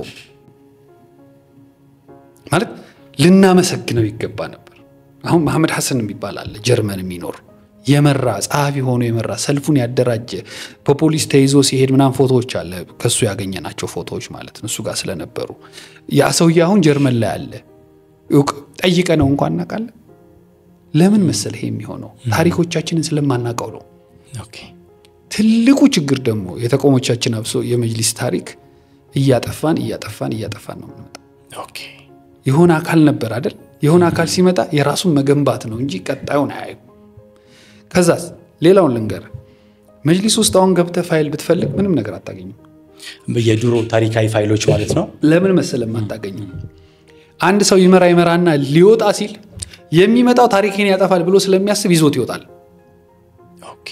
ፎቶዎቹ አሁን ከተለያዩ ሰዎች ጋር የነበረው ኮሙኒኬሽን አለ አይደለ እሱን ቀጣይ የሚመጣው አካል ታሪክን ያጠፋዋል ብሎ ስለሚያስብ ይዘውት ይወጣሉ ይወጡና ሰዎቹ ይሞታሉ አይደል ልጆች እጅ ነው የሚገባው አይደል የት እንደሚገባ አይታወቅም እኔ ኢትዮጵያ እስልምና ጉዳዮች ጠቅላይ ምክር ቤትን ታሪክ ለመስራት ከ10 ምናምን ዓመት በላይ ፈጅቶብኛል ፎቶ ለመሰብሰብ አብዛኛው ፎቶ የተገኘው የማትጠብቀው ቦታ ላይ ነው ልጆቻቸው የለንም ነው የሚሉ ወይ የሆነ ሲሊ ነገር ነው የምታገኘው እና ተቋማቶቻችን ታሪኩን ሰንደው አለመያዛቸው ዋጋ ያስከፈለን ነው አሁን እንዳልኩ ዛሬኮ ሙፍቲን አላህ ይርሐማቸው በቅርብ ስለሆነ ነው አይደል እንደዚህ ያነገስናቸው አይደል ኸሊል አብዱ አላህ ይርሐመው በደርግ ጊዜ ነው ማወራ አሁን አይደለም 66 ማለት የጃንሆይ ጊዜ ማለት በጣም ሪስክ የነበረ ማንንም በሚገደልበት ጊዜ ላይ ደፍረው ኮሚቴ ያቋቋሙ ሰዎች ናቸው ግን ሞቱን እንኳን ሙስሊሙ ያውቅ ሌላው 1966 ነው አይደል የኢትዮጵያ ሙስሊሞች ተብለን የተጠራን 1966 ሚያዝያ 12 ሰልፍ ከተደረገ በኋላ ነው ሙስሊሞች ተብለን የተጠራ ነው ከዛ በፊት ሙስሊሞች እና እስላሞች ነበር ምንባል የሚገርም አንድ 13 ጥያቄ የሰልፉ ጊዜ ያቀረቡት 13 ጥያቄ አለኝና ጥያቄው ላይ ራሱ ሙስሊሞቹ ሲያገቡት እኛ እስላሞች ይያሉ ነው ያስገቡት እኛ እስላሞች እስላም ሃይማኖት ነው አይደል ሙስሊም እንደዛ ይያሉ ነው ያቀረቡት ያ ነው የዛ መነሻ ነው የኢትዮጵያ እስልምና ጉዳዮች እንዲመሰረት ያደረገው 1968 ላይ ወዲያው ከ66 አብዮቱ ፈነዳ 67 ላይ ኢድ መውሊድ አረፋ ብሔራዊ በዓል ሆኖ የተመዘገበልን 67 ነው ከሰልፉ በኋላ ሰልፉ ላይ ብዙ ጥያቄዎች ነበሩ 13 ጥያቄዎች ነው የተጠየቁት ከዛ በፊትም ሰልፉ ከመደረጉ በፊትም ዲፕሎማሲ ስራ በጣም ተሰርቷል ይሄዱ አናግረዋል ጃንሆይ ጋር ወረቀት አስገብተዋል ምናምን ስላልሆነ ነው ሰልፉ የተደረገው 1966 አሁን 2016 ላይ 50 ዓመት ሞልቶታል ምንም ነገር አልተደረገም ታምነኛል እንደ ኢትዮጵያዊ የተቆጠርክበት ንቅናቄ እኮ ነው ኢትዮጵያ ያልነበርክም የሚገርምህ ኢድ ሲሆን ሙስሊሞች በቃ ዛሬ አትምጡ ነገ ከፈለጋችሁ አትምጡ ነበር የሚባለው ቢሮ ሰራተኞች ሄደው ፈርመው ነበር ኢድ ሰላት የሚሄዱት ወይ ከኢድ ሰላት መልስ ሄደው ቢሮ ገብተው ፈርመው ነበር የሚወጡት ስራ ዝግ አልነበረ ይሄን ትግል ያመጣልህ ይሄን ነፃነት የሰጠ 1966 ሰልፍ ነገር ግን 1966 ሰልፍ ሲምፖዚየም እንኳን አላዘጋጀንም ፎቶ ኤግዚቢሽን ምናምን ተው ሲምፖዚየም አዘጋጅተ ምን ነበር ሙስሊሙ ከዚህ ምን አተረፈ ምናምን አትልም ለቀጣይ ትውልድ የሆነ ነገር አታስቀምጥም ይሄ ሁላ ችግር ታሪክ የመሰነድ ችግራችን እሱ ያመጣው ውጤት ነው ገብቷል ታሪክ ተሰንዶ ቢሆን ታሪኮቹ የሚወሩ ቢሆን ለምሳሌ ብዙ ጊዜ እኔም ሞክሬ በኋላ በደንብ እናወራለን ፎቶ ኤግዚቢሽን ቢሮስ ቢኖር ከእንግዳ መጣ ምናምን የሚለውን በኋላ በደንብ እንትን ይላል ግን ቢኖር 1966 ሰልፉ እንዳለ የሚያቅሰው ካለ እዛ ጋር በቢሮ ደረጃ እንኳን ታሪኩን ያውቁታል ማለት ነው ትኩረት ይሰጡታል ማለት ነው አሁን 2018 መጋቢት 4 ኢትዮጵያ እስልምና ጉዳዮች ከተመሰረተ 50 ዓመት ይሞላል እነዚህ ነገሮች አሁንም እየሰራናቸው እንደ ታሪክ እያያዝናቸው ካልሄድን ነገ የተወሰኑ ሰዎች ብቻ ታሪክ ሆኖ ይቀራል የመጅሊስ ታሪክ ሐጂ መሐመድ ሳኒ ሐቢብ እሱም ዶክመንት ያላቸው ዶክመንት የሆኑት ማለት የሆኑት ሐጂ መሐመድ ሳኒ ሐቢብ ለኢትዮጵያ እስልምና ጉዳዮች የከፈሉት ነገር ምንም ወደዛ የሚያስብለው አይደለም ትልቅ ስራ ሰርተዋል ነገር ግን መሐመድ አወል አህመድ የሚባል እኔ እንኳን ማቀው ላወራለት የምችለው ዋና ጻፊ ሆኖ የነበረው ሰውዬ የተራው ገድል አይደለም ቴሌ ይሰራ ነበር ምናምን ሰምታል ታሪክ ሲወራ ከቴሌ ደርግ በታንክ ይዞት ወስዶ አስሮታል ሁለት ቴሌ ረሸን ሄዶ ሁለት ተርፏል ከመረሸን ሄዶ ሌሎች ተረሸነው እሱ ተመልሶ መጥቶ ማለት ልጁ ጋር እንገናኛለን እነዚህ ሰዎች ሻህ አብዱራህማን ሸሪፍ ሌሎችም በጣም ብዙ ሰዎች ትግል ያደረጉ መጅሊስን እንደ መጅሊስ ሙስሊሙን እንደ ሙስሊም ለማስከበር ሄዱ ሰዎች አሉ ግን እንዳልኩ ነው የተወሰኑ ሰዎች ነጥረው ይወጣሉ እንጂ ብዙ ሰዎች የሚደበቁ ሰዎች አሉ ቅድም እንዳልኩ ኸሊል መሐመድ ሐሰን ሌሎቹ ማለት ማን ያቃቸዋል ምን ላይ ምን አርገንላቸው ማን ያቃቸዋል ስለዚህ የተወሰኑ ሰዎች ብቻ ታሪክ ይሆናል የሚታወቁ ሰዎች ምናምን አብዛኛውን እኮ ምናቃቸው እውነት ለመነጋገር እኮ በችግራቸው ነው አይደል ትላልቅ ስራ የሰሩ ሰዎች እኮ አናቃቸውም ዝም ብለው ስራ ሻህ አብዱራህማን ሁሴን ሙዳሁ ምርጥ ስራ የሰሩ ሰው ናቸው ይሄ መጅሊስ እንዲገኝ ያረጉ ምናምን ከሳቸው በላይ ግን ሻህ አህመድ ዲንጨሎ ብለ ታውቃለህ አይደል አየው በምን እንደምታውቃቸው ስለምንተዋወቅ ማለት እንደዛ ከሚሆን ታሪኩን ብንዘግበው ብንይዘው ፎቶዎችን ብናድ የሆነ ነገር ብናደርግ ያዝን ብንመጣ ለነገ ታሪክ ቀጥሎ ለሚመጣው ታሪክ መሰረት እየጣልን ነው የምንሄደው ግን አንዱን ጥሎ አንዱን አንጠልጥሎ ከሆነ የምትሄደው ቅድም እንዳል መጀመሪያ ላይ እንደተነሳ ነው ታሪክ አለመሰነዳችን ከፍተኛ ችግር ይፈጥርብናል አገራዊ ስሜትንም ለመፍጠር ማለት ነው ያንን ሁላ ለማምጣት ማለት ነው እንዳልኩ የመጀመሪያ ጉዞ ሲሄዱና ሐጂ መሐመድ ሳኒ ሐቢብ ሞስኮ ለምን ሄዱ በጣም የሚገርም ነገር ነው ሞስኮ ለምን ሄዱ ታውቃለህ ደርግ አይደለ የመጣው ደርግ ሃይማኖት ላይ ጫና ያረጋል ስለተባለ አላረግም ሙስሊሙ ሁሉም አንድ ነው አይነት ሐሳብ ለመፍጠር የት ነው ላካቸው ሞስኮ ሄዱት ለምንድን ነው ሶሻሊዝም ምናምን ስለሆነ በዛ ውስጥ ስለ ኢትዮጵያ ስለ አገር የተሰራው ስራ ትልቅ ነው ከዛ በኋላም ብዙ ሰዎች የሰሩት ስራ እንትናን ታውቃቸዋለህ እኛ ጋሽው መርሺያ ነው ማለት ሐጂ ዑመር ሁሴን አብዱልሐይድ ይባላሉ ምክትል ፕሬዝዳንት ነበሩ መንግስቱ ኃይለ ማርያምን የሆነ ንግግር ላይ ሲናገሩ ቪዲዮ አይተዋል እርሶኮ ምናምን ያሉ ጠምጥመው ኦኬ እሳቸው ሰውየው ምክትል ፕሬዝዳንት ነበሩ ከዛ ሸማም ሐጂ መሐመድ ሳኒ ሐቢብ ሲያርፉ በፕሬዝዳንትነት ብዙ አመት መርተዋል ለሀገር ያደረጉት ነገር ቀላል አይደለም ደፍረው መንግስቱ ኃይለ ማርያምን ከተናገሩ ሰዎች ናቸው በዛ ጊዜ ችግሩ የባሰ ሲመጣ ማለት ነው ስለዚህ ታሪክ ሰነደ አለመያዝ ያጠፋል ታሪክ የሌለው ማንነት ደግሞ የፈለገው ሰው እንደፈለገ ያረጋው ላፈ ታሪክ ራስን አጋልጠ ተሰጣል ማንንም ሰው መጥቶ የኢትዮጵያ እስልምና የኢትዮጵያ ሙስሊሞች ታሪክ ላይ በብዛት ነው ስለ ኢትዮጵያ እስልምና ስለማወራ ማለት ነው የኢትዮጵያ እስልምና ጉዳይ ውስጥ ራሱን ሰንጎል ታገኘው ትችላል ነበርኩ ብሎ ማለት በሆኑ ኢቨንቶች ላይ ነበሩ ፎቶዎች ምናምን ያረገ ነበርኩ ነው ኮንተን አርገን ምናምን ሚል ሰው ገጥሞኝ ስለሚያውቅ ግን ታሪኩ ተሰንዶ እንጀምር ነው አሁን እኔ እምለው ምንድነው ያለቀ ነገር ማንንም እጅ የለም እኔም እጅ የለም ግን ጅማሮ የሚሆን ነገር አለ ቅድም ብያለሁ የአብዛኛው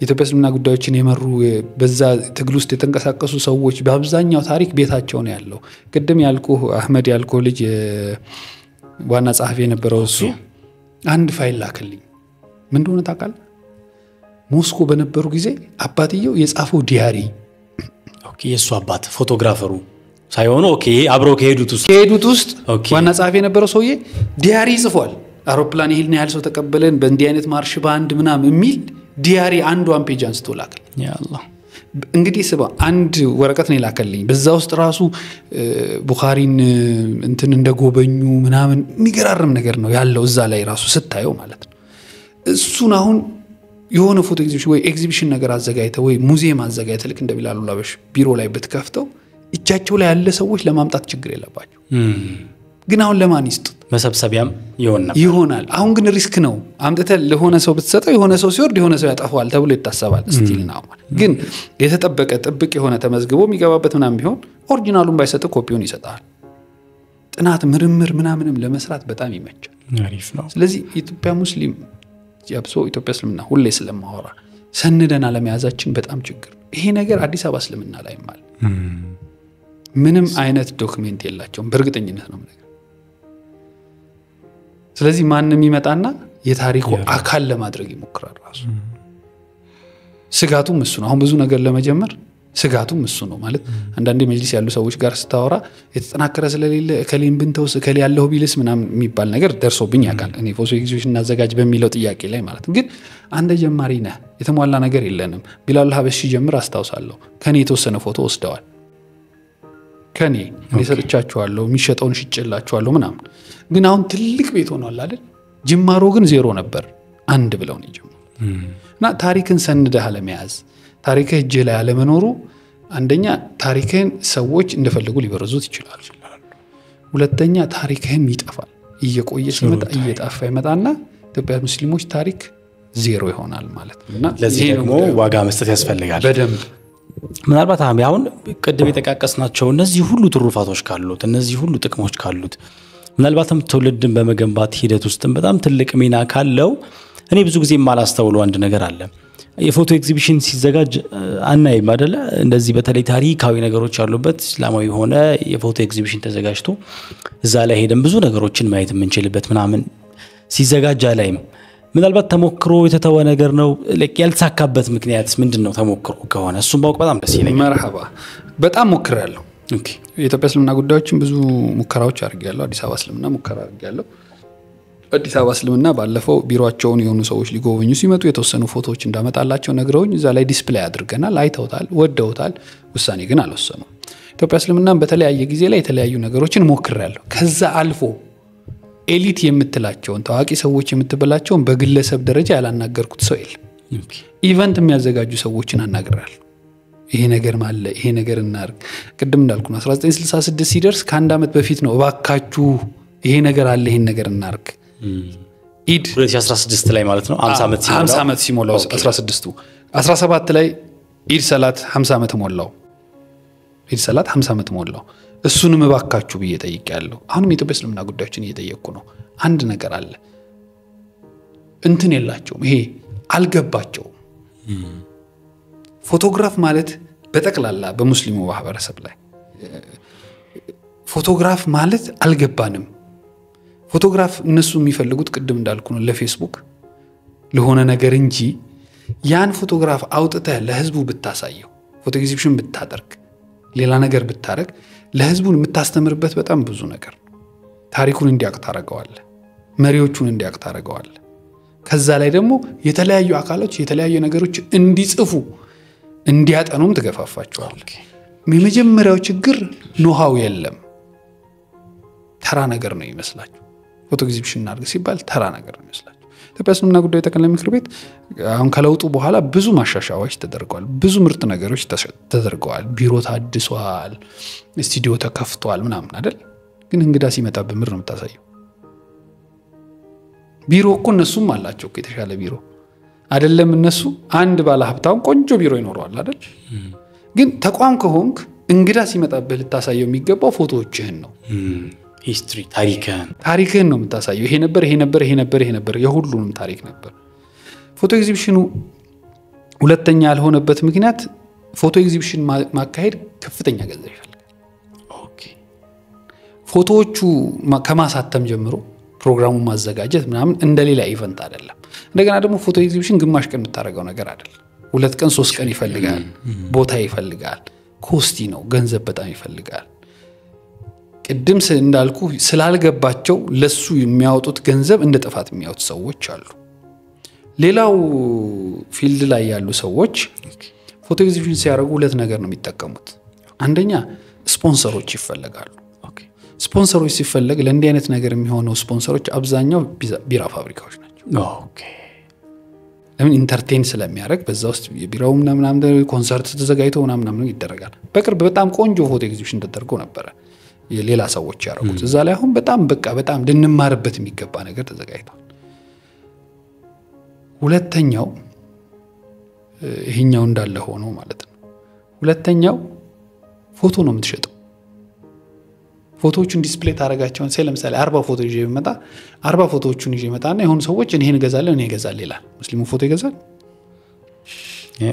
እኔ እንጃ አይገዛም ኦብቪየስሊ ኦኬ ለምን ስለማንሰቅለው ምናምን አንገዛው ገብቷል ስለዚህ ሁለቱን ካላረክ ፎቶ ኤግዚቢሽን ማዘጋጀት አትችልም ቢኖርህም ብትዘጋጅም ሬዲ ብትሆንም ግን ፎቶ ኤግዚቢሽን ማድረግ አትችልም ለምን ፋይናንስ ኮንሱም አይደረግም ሰው አይወስደውም ልትሸጥ ነው የምትሄደው ያይና ሰው ከዛ እኔ እንገዝቻለሁ ትላለህ ዋጋ ታወጣለታለህ ሰው ይገዛል አንደኛ ሊያበረታታ ይገዛል ሁለተኛ ፎቶውን ወዶ ይገዛል ምናምን የኛ ግን በእርግጠኝነት ፎቶ ገዛኝ ብለህ ብትጠራው አይገዛም ይርግጥ ትክክለኛ ነገር ስለሆነ ማለት ስለዚህ እነዚህ ነገሮች ስላሉ ፎቶ ኤግዚቢሽን ማዘጋጀት አልተቻለም ቢዘጋጅ ግን ቅድም እንዳልኩ ነው በጣም የምታገኝበት ነገር በጣም ብዙ ነው ታሪክን ከመግለጽ ምን ከማለት ሌላ እንዳልኩ እንግዳ ቢመጣብህ ቢሮ ላይ ሄደህ የነበር እንደዚህ ነበር ታሪካችን ይሄ ነው ብለህ የምታስረዳበት መጅሊስ ታሪክ እንዳለው የምትገልጽበት የመጅሊስ ብቻ አይደለም የተለያዩ ኢቨንቶች ላይ የተነሱ በጣም ምርጥ ፎቶዎች አሉ ሊገልጹ የሚችሉ ማለት ነው አሁን አንዳንዴ ከነን ሙስሊም ከሆኑ ካሜራማኖች ጋር ፎቶ ሳሳያቸው ለምን ፎቶ ኤግዚቢሽን ማተዘጋጀው ነው የሚሉኝ ለምን እነሱ ያ ፎቶ ቢኖራቸው ምን እንደሚያደርጉት ያውቁታል አዎ ይወጣል ፓወሩን ይረዱታል ስለዚህ ፎቶ ኤግዚቢሽን ማናረግበት እኔ ማላረግበት ምክንያት ይሄ ነው ኮስቲ ነው ያን ደግሞ መሸፈን አቅሙ ከባድ ነው በጣም ይደንቃል ምናልባት ግን እነዚህ ነገሮች ሁሉ ተፈተው የሰውም ደግሞ አንደርስታንዲንግ ተለውጦ ስሩ ታይም ያው ባንድ የሚቀየር አስተሳሰብ ስላልሆነ ስሩ ታይም ተለውጦ ግን እነዚህ ነገሮች ብናያቸው ብዙ ምን ተጠቀሙ ነገር እንዳለ ይሰማኛል አህሜ ምናልባት አንድ ጥያቄ ብጠይቅ ደስ ይለኛል አሁን ኢቨንቶች ላይ በተለይ እስላማዊ የሆኑ ኢቨንቶች ላይ አሁን ኦልሞስት ሁሉም ላይ አለ እንደውም እኔ ቼክ አደርጋለሁ አሁን ዛሬ የለም የሆነ ቦታ ከሄድኩኝ ትኖራለህ ደግሞ ብዙዎቹ ላይና እንደው ምናልባት ልክ ከመድረኮች ወይ ከሆነ ኢቨንት ቤት ከሄድክ በኋላ የሆነ የሚያስጨንቅህ ነገር ያለ ይመስለኛል ፎቶ ላክልኝ አይደል በጣም ስንት ሜሴጅ ገብቶልህ ያውቃል ከፍተኛ እስቲ ወላሂ አላያቸውም ብዙዎቹ ግን በጣም ብዙ ይገባሉ የሚገርምህ እሺ ፎቶ ላክልኝ ካሜራው ራሱ ፕሮሰስ አድርጎ የጨረሰ አይመስለኝም አንዳንድ ሰዎች ቴክስት ያደርጉ ሊያነሳው ፎቶ ማለት ነው ፍጥነታቸው ያአላህ ኢቨንት ስራ ስትሰራ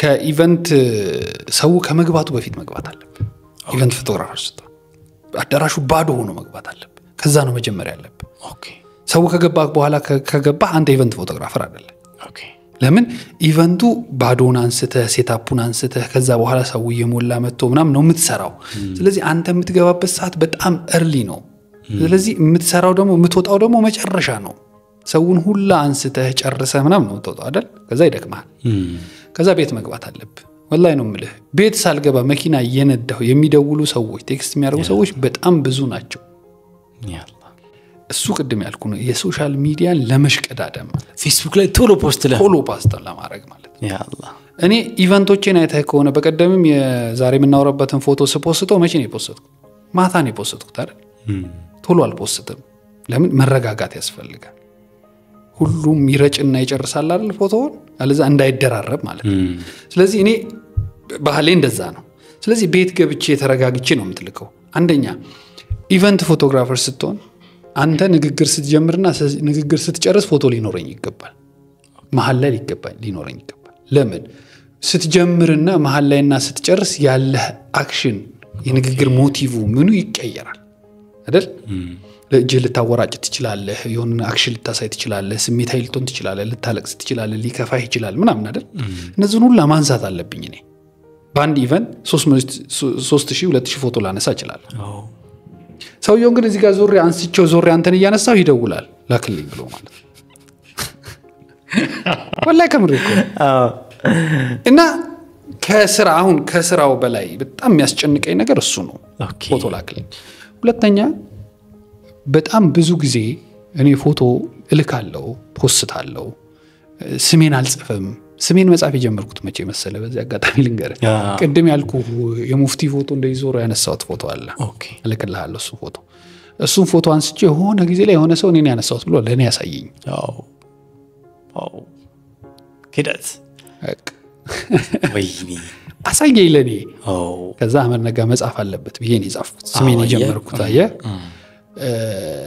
ስለዚህ አንተ አንድን ፎቶ ኢቨንትን ስትሰራ የምታይበት አንግል በጣም ብዙ ነው ለዛ ነው የምትጨነቀው ሁለተኛ ፎቶ ለምን መልክልሃል ፎቶ ያደል እንዴ ፎቶ ነው እኔ አይደለም እንዴ ውስጥ ያለው ፎቶ ነው አንተ ግን እኔ ለምን ልክልሃለሁ እኔ ስልክልህ ኮኔክሽን አበራለሁ ጊዜ ወስድ ያረጋል ስታነሳኝም ጊዜ ወስዳለሁ አይደል ካሜራ አሁን ያሉት ፕሮፌሽናል ካሜራዎች አንድ ሳነሳ አንድ ይቀንሳል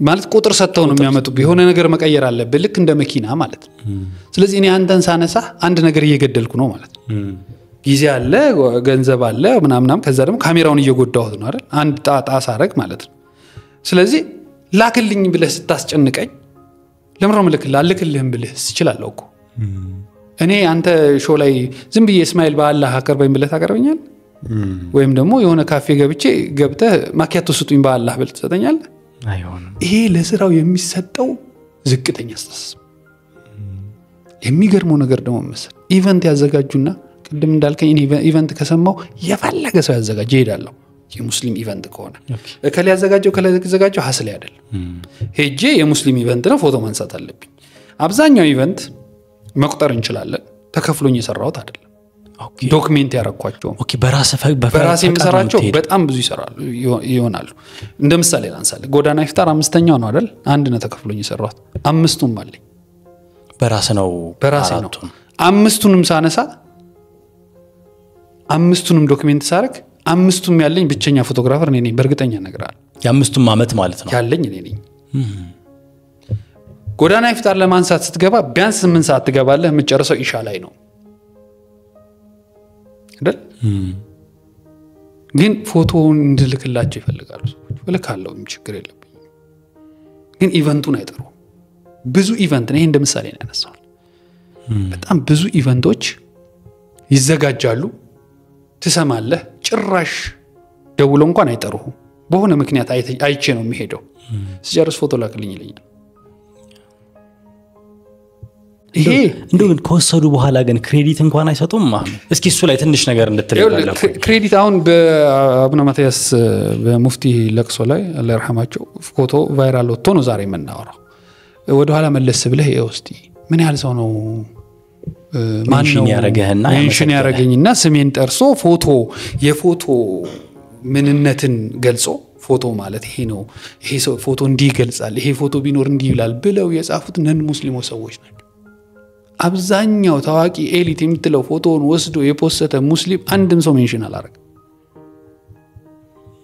አንተ ፎቶውን ወስደህ ለጥፈህ ጽሁፍ ጽፍበት አንተ ተጠቀምኩኝ እንጂ እኔ አልተጠቀምኩ እኔ የምጠቀመው አሁን እንዳልኩ ስሜን ጽፍልኝ ነው አህመድ ነጋን ያነሳው ስትልልኝ ክሬዲት ስትሰጠኝ ማለት ይሄ ነገር በጣም ችግራል በጣም አሁን ቲግቫ ኢትዮጵያ ምናምን ሶል ኤፍሬም ምናምን ይባሉ ልጆች ናቸው በደንብ በቃ ቀልጸው ቫይራልም እንዲወጡ አርገውታል ብዬ ማስበው እነሱ ናቸው እነሱንም ነው ማመሰግነው ለምን ስሜን ጠቅሰው ፎቶ ማለት ይሄ ፎቶ እንዲህ ይገልጻል ይሄ ፎቶ ባይነሳ እንዲያናገኝም ብለው ነው የጻፉት ከዛ ከነበረው ኢቨንት ጋር አገናኝተውት ማለት ሌላው የሚገርምህ እኔ እንዳልኩ ቅድም ከ1964 ጀምሮ ፎቶዎች አሉ ኦኬ እና ለተለያዩ ሰዎች ይሄ ፎቶ እኮ አለኝ ስለው ላከው ይሉኛል ያ አላህ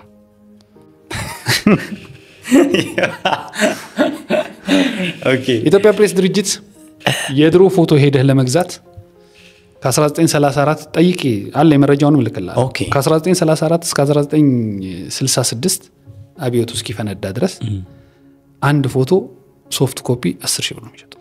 ያ ማለት ያኔ የተነሳው ፎቶ ከተገኘ ማለት ካለበት ካለ ለተለያየ ነገር ልትፈልገው ይችላል። እንዳልኩ አሁን ለተለያዩ ድርጅቶች የሆነ ፎቶ ኤግዚቢሽን ላዘጋጁ ዶክመንት ሊያደርጉ ምናምን ሲል በአብዛኛው ፎቶ የሚገኘው እዛ ነው። ሶፍት ኮፒ 10 ሺህ ብር ከዛስ ከ1966 እስከ 84 እስከ 84 ኢህአዴግ እስኪገባ 9 ሺህ ብር እያለ ይመጣና አሁን 2018 ነን አይደል? 2017 ከጠየቅ 5 ሺህ ብር ነው ትከፍሉ ሶፍት ኮፒ ለመውሰድ ላክልኝ የሚልህ እሱን ነው። ገብታ ይሄ ነው እኛ ባህል ሙስሊሙ ባህል ውስጥ ያለው ሞባይልህ ላይ ሳይው ተራ ነገር ነው የሚመስለው። ከዛ እሱን አታስረዳው። ይሄ እኮ 10 ሺህ ብር ነው ምናምን ብላ እሺ ብለው ትሄዳለህ። ፎቶ ሳይሆን ታሪክ ነው የምትሰጠው። ታሪክ ነው የሚሸጥ ታሪክ። አዎ ይኸውልህ 2017 ላይ የነበሩ ፕሮግራሞች ለምሳሌ አንተ የነበርክበት ፕሮግራም ፎቶ አልተነሳ አይደል? ዛሬ ላይ ብትፈልገው የለም የታገኘዋል አልፏል እኮ ፕሮግራሙ። ስለዚህ ያ ነገር አመት በጨመረ ቁጥር ዋጋው እየጨመረ ነው ይመጣል። የፎቶ ላክልኝ በሽታ እዚህ ድረስ ይደርሳል። እኔ አሁን ለብዙ ሰው አላሳይም። ለምን ላክልኝ ይለኛል። ከዛ ይሄ እኮ 10 ሺህ ብር ነው አላስረዳም። በቃ የሆነ ጊዜ አላህ ያለ ጊዜ ፎቶ ኤግዚቢሽን ምናምን ስታረግ የዛኔ ታየዋለህ እንጂ ይሄ ነው የክሬዲት የመስጠት ጉዳይ። ችግሩ ይሄ ነው ችግሩ። እኔ እንዳልኩ ነው በእርግጠኝነት የሙስሊም ፎቶግራፈር መጀመሪያ ነኝ ብዬ አስባለሁ። ከኔ በኋላ ሊኖር ይችላል አላቅም። እኔ አስባለሁ እንደዛ ሌላ ሰው ሊኖር ይችላል። ብዙ ዶክመንትም ስላለኝ እኔ ነኝ ብዬ ልልህ ይችላል። ግን ለሚመጡ ልጆች ልክ አይደለም።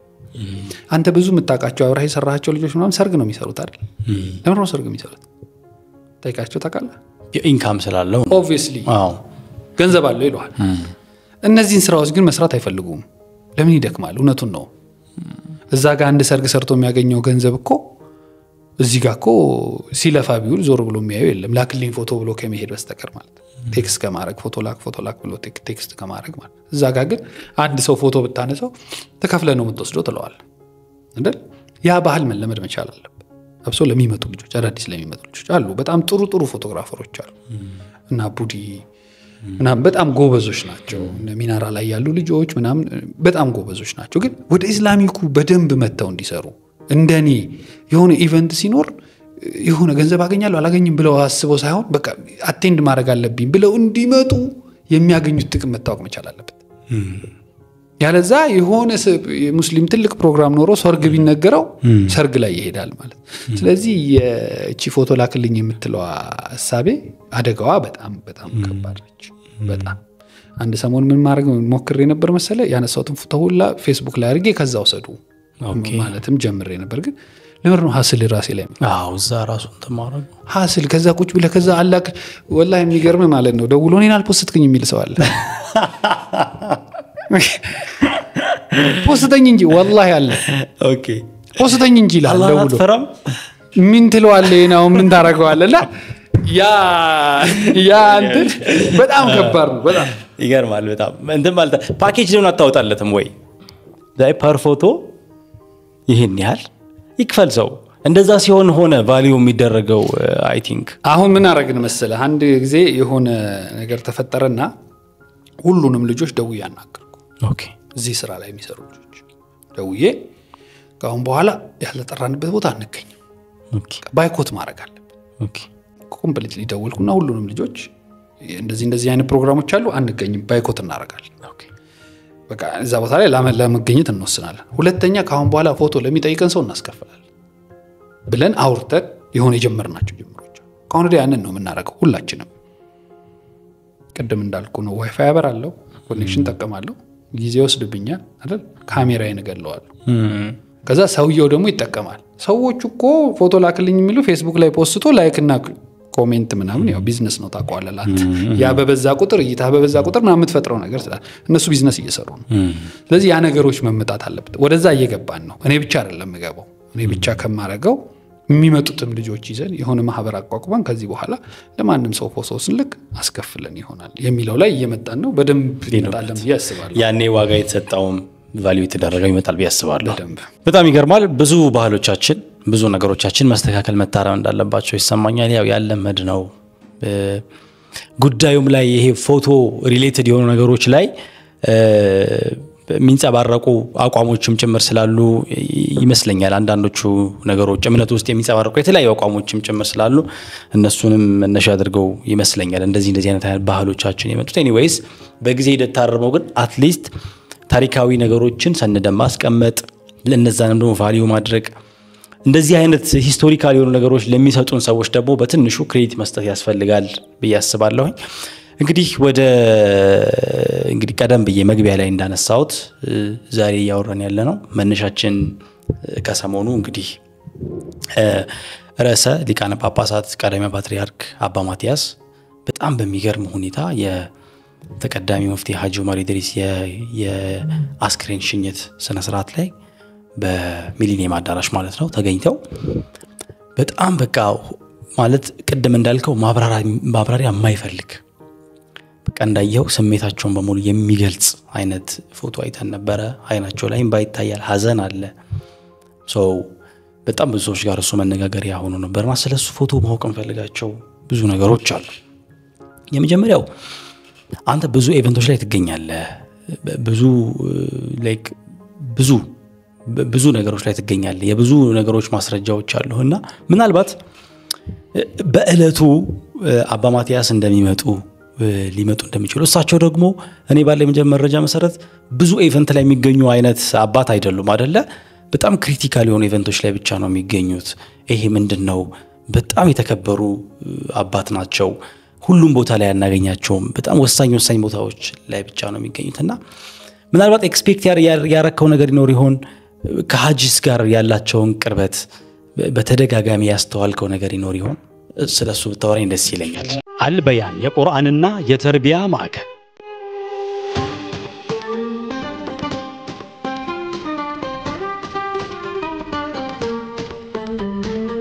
በመላው ዓለም ለምትገኙ የቋንቋ ትምህርት ፈላጊዎች በሙሉ እንኳን ደስ አላችሁ። ከዚህ በፊት ዲናዊ ተግባር ተኮር ትምህርትን በመስጠት የሚታወቀው አልበያን የቁርአንና የተርቢያ ማዕከል ለዓለም አቀፍ ግንኙነቶች መሰረት የሆኑትን የአረበኛና የእንግሊዘኛ ዓለም አቀፍ ቋንቋዎችን ከጀማሪ እስከ አድቫንስድ በአካል አሊያም በኦንላይን በመረጡት መንገድ ተምረው ብቁ የሚሆኑበትን መንገድ ከብቃት ማረጋገጫ ሰርቲፊኬት ጋር አመቻችቶ የእርሶን መምጣት በመጠባበቅ ላይ እንደሚገኝ ሲገልጽ በታላቅ ደስታ ነው። ዓመቱን ሙሉ ከ7 ዓመት ጀምሮ ካሉ ልጆች እስከ አዋቂዎች ቁርአንና ሌሎች ሸሪዓዊ ትምህርቶችን በስፋት እየሰጠ የሚገኘው ማዕከላችን ለልጆቹ ስኬታማ የትምህርት ጉዞ ምቹ የማስጠናት አገልግሎት ወይም ቱቶር በመስጠት ላይ ይገኛል። በተጨማሪ ለልዩ ልዩ ስብሰባዎች፣ ውይይቶች፣ ስልጠናዎች እንዲሁም ዝግጅቶች የማሰናጃ ቦታና ግብአቶችን ሲፈልጉ ሁሉንም በአንድ ላይ የሚያገኙበትን ምቹ የሆነውን መጠነኛ የስብሰባ አዳራሻችንን ሳይጎበኙ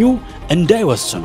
አድራሻ ቤተል ዓለም ባንክ ጀሞ ትምህርት ቤት ፊት ለፊት። ለበለጠ መረጃ ወደ 0911949595 አሊያም ወደ 0931771831 ይደውሉ።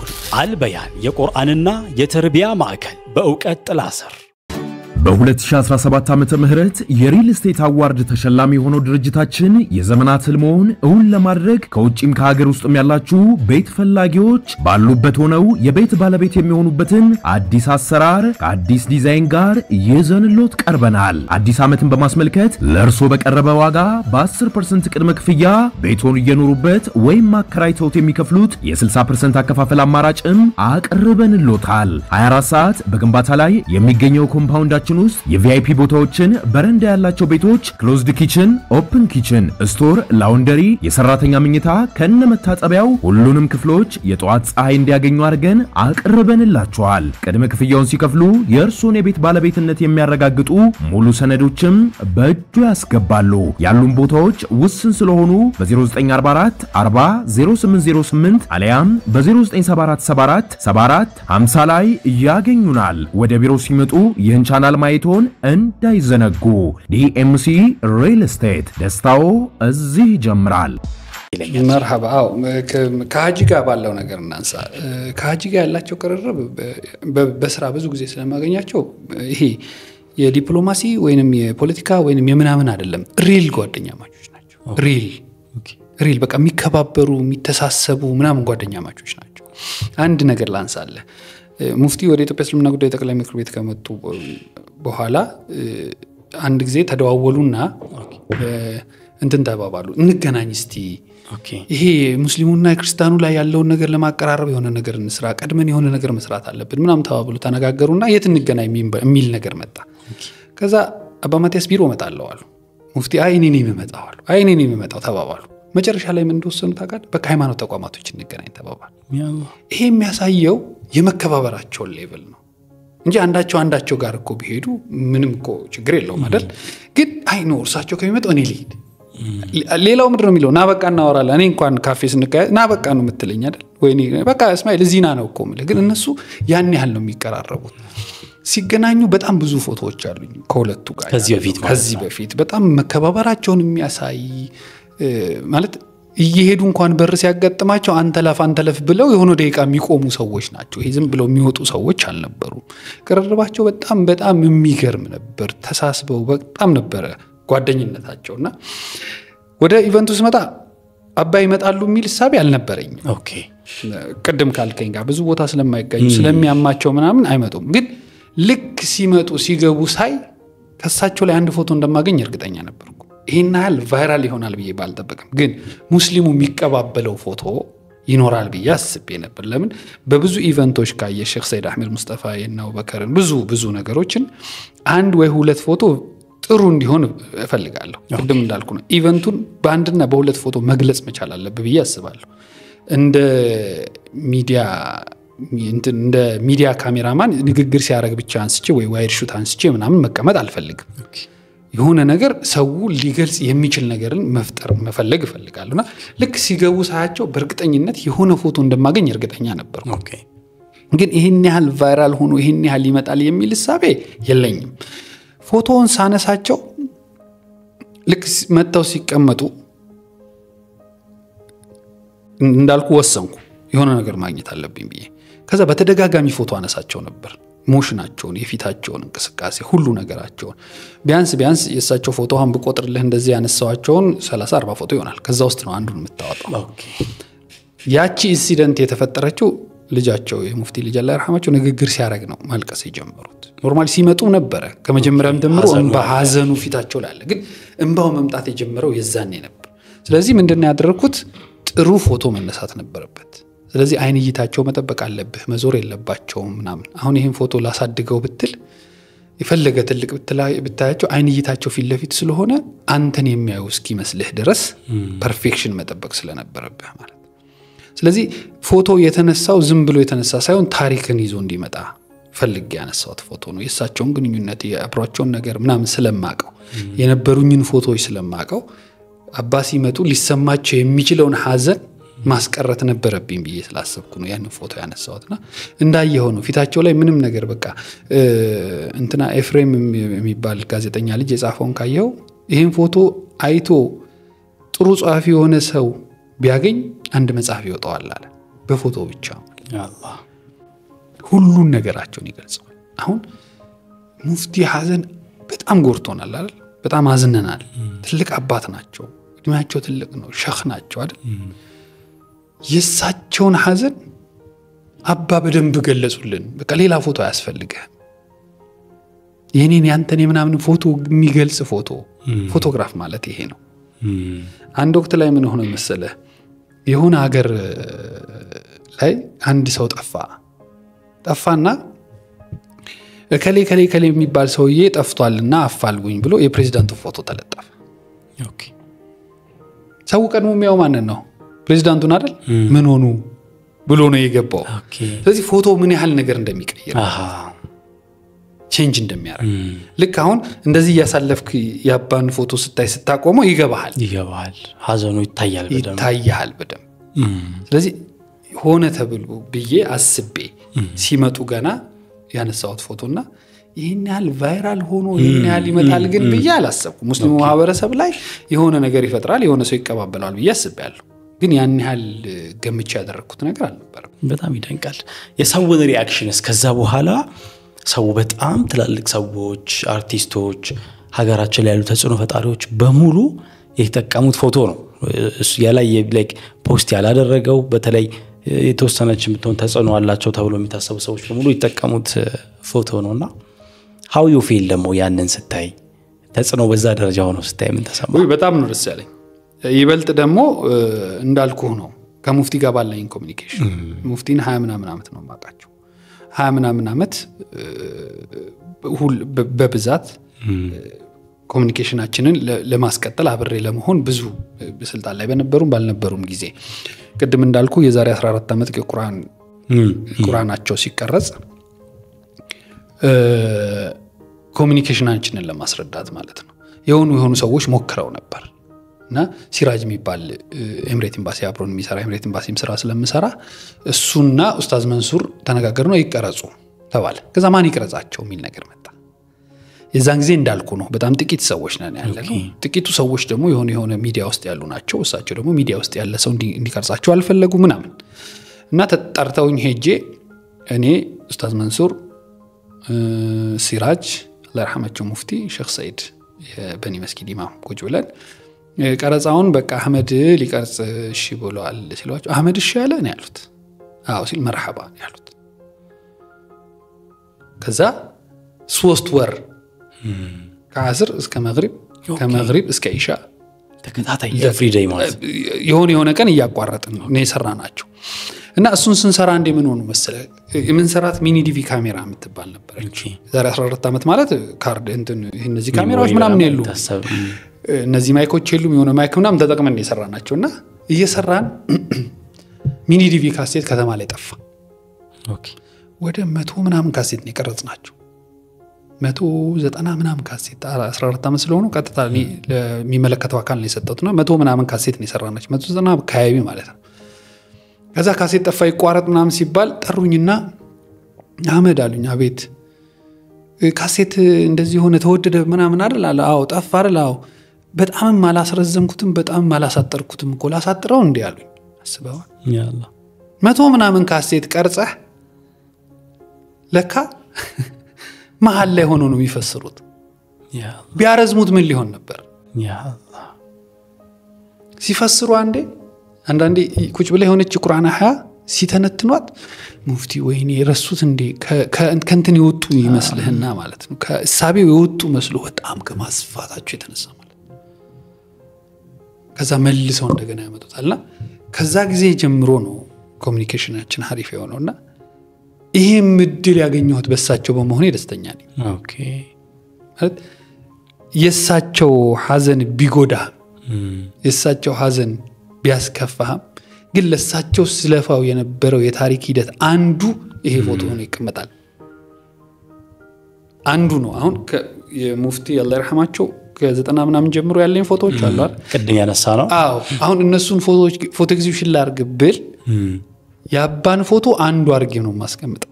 ኦኬ ይሄ ለኔ በጣም ትልቅ ደስታ ይሰጣል። በጣም ገላጭ ስለሆነ ማለት ነው። ስለዚህ ስሜቱ በጣም ደስ የሚል ስሜት ነው። በጣም ደስ ይላል። ቀሪዎቹ ፎቶዎች ላይ አሁን አይ ቲንክ 1-2 ፎቶዎች ይመስሉኛል አይደለ በጣም ቫይራል ሆነው ሰው ሲቀበላቸው የነበሩት ምናልባት ደግሞ እኔ አይ ዊሽ አታች ተደርገው ቢለቀቁ አይ ዶንት ኖ ያው ቀደም ባልነው አግባብ መሰረት ሶርት ኦፍ ሌላ ኤግዚቢሽን ላይ ምናምን ልናያቸው እንችላለን እንጂ አይ ቲንክ ብዙ ፎቶዎች እንዳሉም ሰምቻለሁ የሁለቱ ባንድ ላይ አለ። የሚገርምህ ትላንት ማታ ምን አየው መሰለ አሁን የለቀቁትን ፎቶ አንድ ልጅ ቢግ ሳይዝ ፎቶ ሰርቶት አይቻለሁ። ኦኬ አሁን ይሄ ድል ነው የሚገጥምህ ሌላውን ፎቶ ብትለቀው ማለት ነው። ኦኬ ፌስቡክ ላይ ከለቀቀው በኋላ የኔ ነው ማለት አትችልም። ያንተ አይደለም ሁሉም ነው የሚጠቀመው።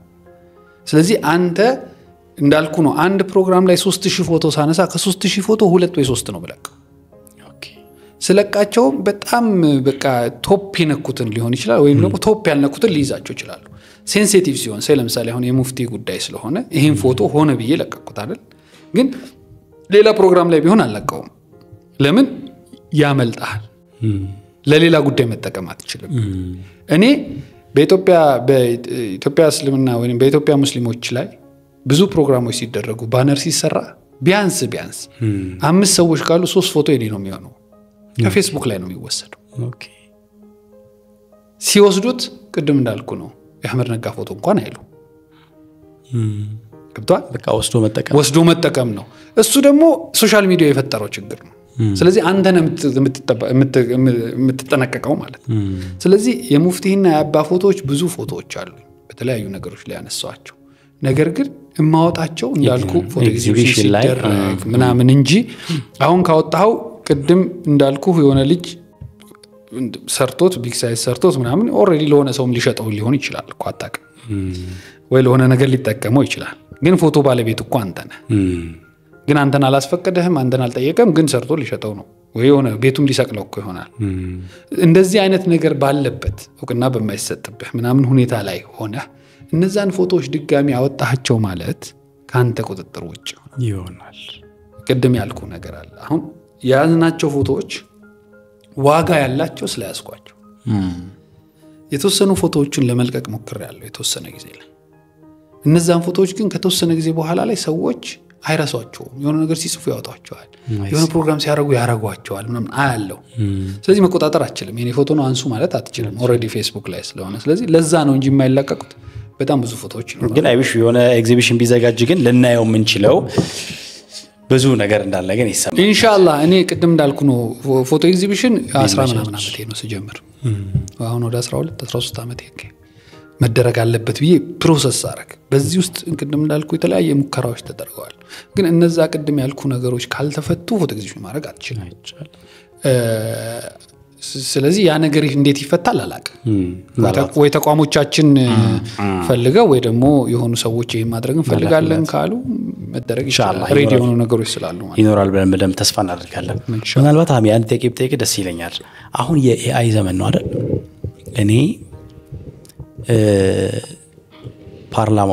ፓርላማ ውስጥ ገብቼ ፊት ለፊት ንግግር እያደረኩ ፎቶ ሊኖረኝ ይችላል ደውን የሚያስፈልገው ነገር ፕሮምፕት ብቻ ነው መጻፍ እንዲህ አርገኝ እንዲህ አርገኝ ማለት የሆነ ሰው በጣም ይሄ ትክክለኛ ፎቶ ነው ወይስ በኤአይ ፎቶ ነው ብለህ እስከምትወዛገብ ድረስ ሌላ የፎቶና የእንትን ሪቮሉሽን መጥቷልና እንደምናልባት ይሄ የእናንተ ሙያ ላይ ስጋት አለ ወይ ምንድነው how you feel ይሄን ስትሰሙ ምን ተሰማችሁ የሚለውን ባውቅ ደስ ይለኛል ብዙ አመት ፎቶግራፍ እንደሰራ ሰው የተወሰነ ጊዜ አደጋለሁ ግን የተወሰነ ጊዜ ነው ኦኬ ለምን ብለህ ብትጠይቀኝ ኦኬ አሁን አንዳንድ ዌብሳይቶች ላይ እግር ኳስ ፎቶ የሚያነሱ ስፖርት ፎቶ የሚያነሱ ሰዎች ምናምን ወደ ፊልም ተመልሰው ኦኬ ፊልም ጀምረዋል ፊልሙን እየሰሩት ዳርክሩ ምናምን አዘጋጅተው ማለት ወደዛ እየተመለሱ ለምን መሰለ አንድ ወቅት ላይ ፎቶ ስንነሳ እጅ ስራኝ የምትባል ነገር ነበረች አይደል ቡግር ምናምን ታደርጋለች ማጥፊያ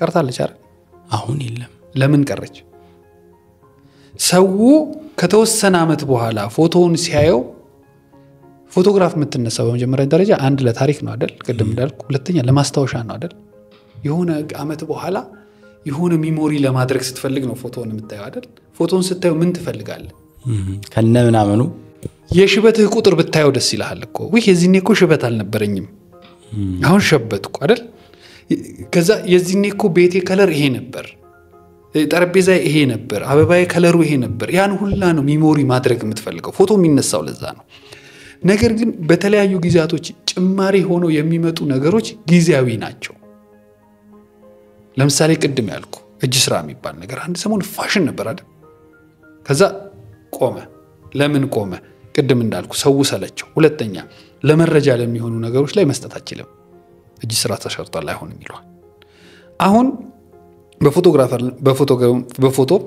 ፎቶግራፈርና ፎቶ ኤዲተር የሚባል ነገር አለ ፎቶ የሚያነሳው ሰው አለ አይደል ከዛ ደግሞ ኤዲት የሚሰራው ሰው አለ አሁን ግን ኤዲተሮች ፎቶ አንሺዎች እየሆኑ ነው ለምን ዝም ብዬ አነሳህና ከዛ ቁጭ ብዬ ከለሩን አስተካክለዋለሁ ምናምን ተብሎ የሚመጣ ነገር ሮንግ ነው እሱን ለስዊትነስ ይሄ ለሰርግ ላይ ምናምን ልትጠቀመው ትችላል ነገር ግን እሱም ቢሆን ከተወሰነ በኋላ ሰውየው ያረጋው ጥቁር ሱፍ ከሆነ ጥቁር ሱፍ ማየት ይፈልጋል አይደል ራሱን ባለበት ፊቱ ላይ ያለው ከለር ማየት ይፈልጋል ለወቅቱ ሊያስደስተው ይችላል ግን አሁን እሱ ነው ያለው ግን ወደ ታሪክ ስንመጣ ታሪክን ስለምናወራ ኢቨንትን ስለምናወራ እነዚህ ነገሮች ታሪክን መሰነድ ከሆነ ካሜራ ላይ መጨረስ አለበት እምትነካው ነገር መኖር የለም ኦኬ ካሜራው ሲሰራ እንድትጨርስ አድርጎ ነው ይሰራል አንተ ማወቅና ለማወቅ ጉዳይ ካሜራ ላይ መጨረስ አለበት ለምሳሌ አንድ ፎቶግራፍ ውድድር ቢኖርና ፎቶግራፍ በወዳደር ክሮፕ ማድረግ አልችልም ሳይዙን መቀነስ አልችልም ኦኬ ይሄንን የእስማኤልን መስኮት ብሮድካስት ካፕ ከሆነ ማነሳው ፍሬሚንግ የራሱ አንድ የውድድሩ አካል ነው።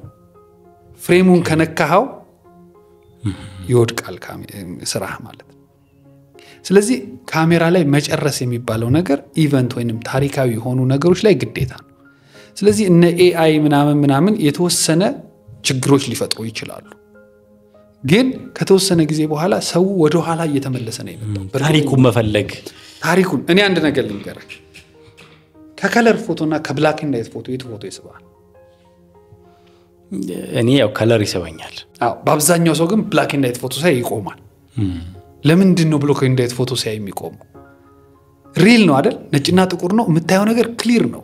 አንድ ሁለተኛ ብላክ ኤንድ ዋይት ፎቶ በአብዛኛው ድሮን ነው የሚያስታውስ፣ በፊትን ነው የሚያስታውስ። ስለዚህ አሁን አብዛኛው ፎቶግራፈር ይሄ ትላልቅ የምትለው ፎቶግራፈር ወደ ኋላ እየተመለሰ ቅድም አንቶኒዮ ብያለሁ አይደለ? አንቶኒዮ በጣም ብዙ አመት ነው ፎቶ የሰራው። በጣም ብዙ ዶክመንት አለው። ፊልም ዶክመንቶች አሉት በፊልም ያነሳቸው። በፊልም ያነሳቸውን ፎቶ የሚሸጥበት ዋጋና በሚሞሪ ያነሳበት የሚሸጥበት ዋጋ ይገናኝ። ለምን? ኳሊቲው በጣም አሪፍ ነው። ፊልሙን ፕሮሰስ የሚያደርገው ራሱ ቤቱ ነው። ዳርክ ሩም የሚባል ነገር ቤት አጨልመህ ምናምን ልክ ድሮ እንደተጀመረው ካሜራ ማለት የብርሃን ክፍተትና መዝጋት አይደለም።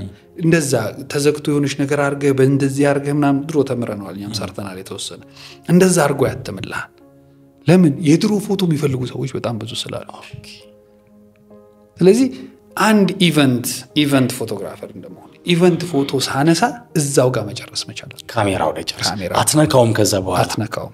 ሜቢ ብራይትነስ ምናምን ልጨምርለት ትችላለህ እንጂ ከለር ምናምን አትነካውም። በቃ ታያለህ ይሄ ቦታ ምን ከለር አለው የቱን ከለር ልጠቀም ምናምን ብለህ ወስነህ ካሜራህን አጀስት ታደርጋለህ። ከዛ መምታት ነው ማንሳት ነው። ለምን? ቅድም ያልኩ ነው። ያ ኢቨንት ዝም ብለህ አስበው ከ10 ዓመት በኋላ ሚሞሪ እኮ ይጠፋብሃል አይደል? ከዛ በኋላ አንተ ፎቶግራፉን ማየት የምትፈልገው ሚሞሪህ እንዲመጣ ነው። ሚሞሪህ እንዲመጣ ደግሞ ሁሉ ነገር ክሊር መሆን እንደነበረ መሆን አለበት። ስለዚህ እነ ኤአይ ምናምን የምትላቸው ነገሮች ሌላው ፊልዱ ላይ ሊጎዳው ይችላል። ያንን ሞመንት ግን አያስታውሱም። ጭማሪ አርቲፊሻል ነገር ስላላቸው በፍጹም ሊያስታውሱ አይችሉም። እንደገና ደግሞ ምን መሰለህ አሁን ኤአይ ቪዲዮዎች ምናምን አሁን ግራ ያጋቡን ነው አይደል? እኔም አንተም ይሄ ኤአይ ነው አይደለም እያልን ነው አይደል የምናየው ቲክቶክ ላይ ምናምን። ከተወሰነ ጊዜ በኋላ ተለምደዋል። ኤአይ ነው ብለህ ማሳለት ጀምራል። ሪል ነገር መፈለግ እንጀምራለን ማለት። ስለዚህ ኤአይ የተወሰነውን ፊልድ ቅድም እንዳልኩ የተወሰነውን ሊጎዳብህ ይችላል። ግን ሂስትሪ ላይ ታሪክ ላይ ምናምን የምትሰራ ሰው ከሆንክ አንተ የምትሰራው ታሪክ እስከሆነ ድረስ የሚያመጣው ችግር አለ ብዬ አላስብም። በጣም ይገርማል። በጣም የሚደንቅ ነው። እንግዲህ በጣም ደስ የሚል ቆይታ ነው ያደረግን ያለ ነው። ሀሜ ወደ መቋጫው ላይ ነው የምንገኘው። እንግዲህ በፎቶግራፊ ህይወት ውስጥ እንደ ፎቶግራፈር ሆነ ያሳለፍከው ህይወት ውስጥ አንድ በጣም አሳዛኝ ገጠመኝና አንድ በጣም አስደሳች ገጠመኝ ብትነግረኝ ደስ ይለኛል። ካስደሳችሁን ጀምር። አስደሳችሁ ቅድም እንዳልኩ ነው። በፎቶግራፍ ስራ ሙሉ ኢትዮጵያን ማየት ይችላል። በጣም ብዙ ማለት ሰዎች ሊያገኟቸው የማይችሉ ሰዎችን አግኝቻለሁ። ቅድም እንዳልኩ የኢትዮጵያ መሪዎች የነበሩ ሰዎች እስከ ጠቅላይ ሚኒስትር አብይ አህመድ ድረስ ፎቶግራፍ ማንሳት ይችላል። በፕሬዝዳንትም በምንም ብትል እሱ ነገር በጣም የሚያስደስትህ ነው። በፎቶግራፍ ህይወትህ ላይ ሁሌ አዳዲስ ነገር የምትማርበትና አዳዲስ ነገር የምታይበት ስለሆነ እነዛን ነገሮች ላይ በመሄድን በመምጣቴ በጣም ደስ ይለኛል። ሁለተኛ የኢትዮጵያ ሙስሊሞችን አብሶ የዚህ መጅሊስ የምናም የምትለው ታሪክ ላይ ያሳለፍኩበት ጊዜ በጠቅላላ ደስ ይለኛል። በቃ እኔ የትኛውን ፕሮግራም ቅድም እንዳልኩ አልመርጥም። ፕሮግራም ካለ ሄዳለሁ አነሳለሁ። ስለዚህ ያ ደስታ ስለሚፈጥርልኝ ጭምር ነው። ቅድም እንዳልኩ ኢንካሙ ምናምኑ በሆኑ ስራዎች ስለሆኑ ነው። ያ ነገር ነው። አሳዛኝ ነገር አንዴ የሆነ ስራ እየሰራን የሆኑ እንግዶች ነበሩና ትላልቅ እንግዶች ነበሩ። ጠቅላይ ሚኒስትሩ ምናምን የነበረበት እንደመለስ በነበሩበት ጊዜና ፎቶ እያነሳን ነበር። የሆነ ሰዓት ላይ ዝቅ ብዬ ካሜራ እያስተካከልኩ ነው። ቀና ስል ጠቅላይ ሚኒስትሩ እየመጡ መንገዱን ይዟል። ዝም ብለህ አስበው ሊከሰት የሚችለው ግን ጥሩነቱ ምን ሆነ መሰለህ አጎንብሰ ማለት ነው አጎንብሻለሁ እያስተካከልኩ ነው ቀና ስል መተዋል ኦሬዲ ደርሰዋል ከዛ ምንድነው የሆነው መሰለህ ብቻ እግሬ ሲንቀሳቀስ አስተውሳለሁ አየር ላይ እንደነበርኩ አውቃለሁ ኦኬ እንደዚህ አንስተው የሆነ ቦታ ነው ያስቀመጡት ሌላ ቦታ ላይ ቢሆን ትመታለህ ዱላም ሊኖር ይችላል ገጭቋ ምናምን ይኖራል ደርሶብንም ያውቃል ግን እሳቸው እየመጡ ስለሆነ ያን ነገር ማድረግ አልተቻለም አላህም ሲረዳይ ማለት ለሳቸውም ክብር ሳቸው ፊት ያንን ማድረግ የተወሰነው ይገፋኛል የተወሰነው አንስቶኛል እግሬ እንዲህ ሲል አስተውሳለሁ የሆነ ቦታ ብቻ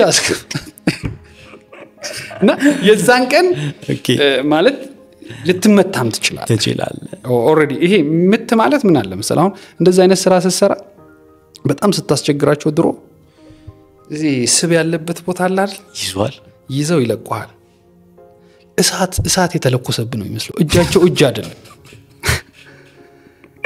ይሄ ስብህን ፓርት እንደዚህ ይዘው ነው የሚለቁ ይሄናሉ በጣም ነው የሚያመው የሆነ ደቂቃ ስታክ ነው የምታረገው ሚዙህ ቦታ ላይ ያቆታል ይዘው ይለቃ ምንም እኮ አላረገም ለውጭ ሰው ምንም አላረገም ለውጭ አለበለዛስ ቆሞ ይሄ የእግርህ አንጓል አይደል እሱን ይመታሃል ኦኬ በጫማው ማለት ነው እሱን ግን የሚያደርጉ በጣም ስታስቸግራቸው ወይ ዞር ብለው ዞር ካላልክ ምናምን ነው እንደዛ የምትሆነው እና ያቺ ኢንሲደንት ከባድ ነች በሙስሊሙ ደግሞ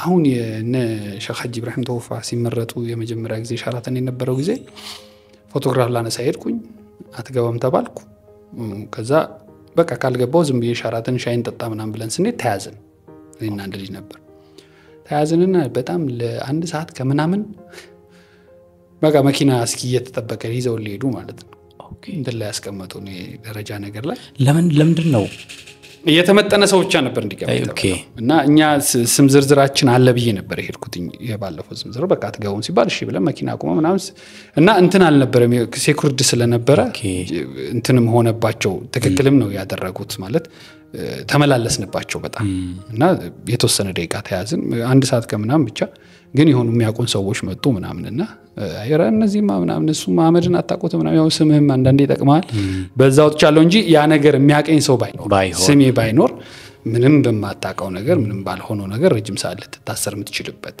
ነገር ሊከሰት ይችላል ግን የዛኔ የነበሩትም ሰዎች በጣም አስተዋዮች ነበሩ ጎበዞች ነበሩ ተረጋግተው ነገሩን አስረድተውን ምናምን አስቀምጠውን ምንም የደረሰብን ነገር የለም ግን ያቺ ኢንሲደንት የተቀመጥክባት ራሱ ኢንሲደንት በጣም ከባድ ነበርችና ብዙ ነገር የሚያስደስትህ ነው በዚህ ስራ ላይ ሲሰራ በእያንዳንዱ ኢቨንት ላይ የምታገኘው ልምድ አለ በእያንዳንዱ ኢቨንት ላይ ራስህን ታሳድጋለህ ኢቨንት ማለት በባህሪው ራሱ የደስታ አይደል አዎ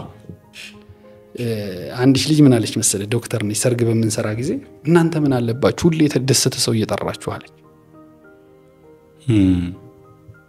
እሷስ ምን አይነት ሰው ነው የምታገኘው ያው የታመመ የተጨነቀ ያዘነ ምናምን አይደል እናንተ እኮ እድለኞች ናችሁ እድሜያችሁ ረጅም ነው አለች ለምን ስንላት ሁሌ የተደሰተ ሰው ነው የሚጠራችሁ አለች ልክም ነች ስለዚህ የኛ ስራ በአብዛኛው አብሶ ኢቨንት ላይ ሲሰራ እንደ አይነት ነገር ላይ ሲሰራ ዘነጠ ሰው ነው ይመጣው አልፎ እንደዚህ የሐዘኖች ካልሆኑ እነሱም ትላልቅ ኢቨንቶች እንደዚህ ሀገራዊ ጉዳዮች ሲሆኑ ነው እንጂ እንደዚህ ፐርሰናል ለቅሶች ላይ ፎቶ የለም አይደል አንድ ሰሞን ነበረ ኦኬ አንዴ ምን ሆነ መሰለ ሰርግ በመንሰራ ሰዓት ላዝናናና እንትን ነበር ክሮማ ታውቃለህ ክሮማ እቺ እንትኑ በከለሩ ሰማያዊ ይያዝና በኋላ ይተካል በሆነ ከዛ ሰርግ ላይ ክሮማ ይያዝ ነበር ካንተ ጀርባ ይዝና የሆነ ነገር ያወራህ ምናምን ከዛ ባክግራውንዱ ተቀይሮ ምናምን ሙሽራውና ሙሽሪት ይሰራል እና አንድ ልጅ ለቅሶ ተላከ ኦኬ ከዛ እየቀረጸ ረስቶት ክሮማ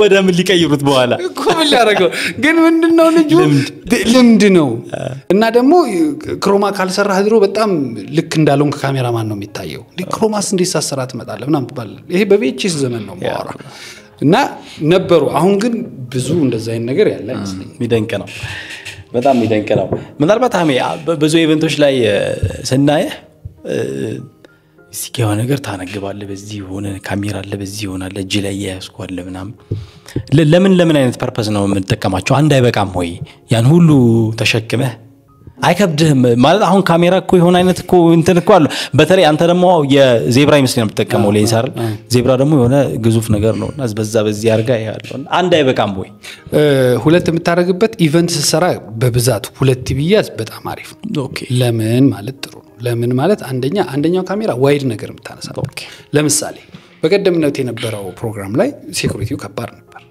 አይደል ፕሬዝዳንታችን ነበሩ ትላልቅ የመንግስት ባለስልጣናቶች ነበሩ ምናምን የሙፍቲ ሽኝት ነው የሙፍቲ ሽኝት እንደምሳሌ ብናነሳው ማለት ነው እነሱ ባሉበት ቦታ ላይ ቀርቤ ፎቶ ላንሳ ማለት አትችልም የምትፈልገውን ኢሜጅ ልታገኝ አትችልም አሁን የምናወራባት ፎቶ ራሱ የተነሳው በዜብራ ነው ኦኬ ለምን እሳቸውን ተጠግቼ ማንሳት ስለማልችል አንደኛ እንደ ፕሮፌሽናልም ቪአይፒ የሆነን ሰው ወይንም ትልቅን ሰው ተጠግተ ፎቶ ወይንም ብዙ መጠጋት ለሰውየው ክብር ልካ ሴኩሪቲው አይፈቅድልኝ ሴኩሪቲው እንዳለ ሆኖ ግን ክብሩም አይፈቅድልኝ አሁን እኔ እሳቸውን ለማንሳት እዛ ተገብ ድረስ መሄድ የለብኝም ስለዚህ እሱ ሲሆን ዜብራ ተጠቅም ራቅ ብለ ዜብራ ጥቅሙ ምንድነው 2.8 ስለሚከፍት ባኩን ብለርድ ለማድረግ ይጠቅማል አሁን የምናወራበትን ፎቶ ብታዩ ከኋላው ብለርድ ነው አይደል ብዙ የሰዎች እንትን አይታይም ለሱ ስለሚጠቅም ነው ያኛው ደግሞ ዋይድ ካሜራ ትይዝና ዋይድ የምትፈልጋቸው ነገሮች ለምሳሌ አባ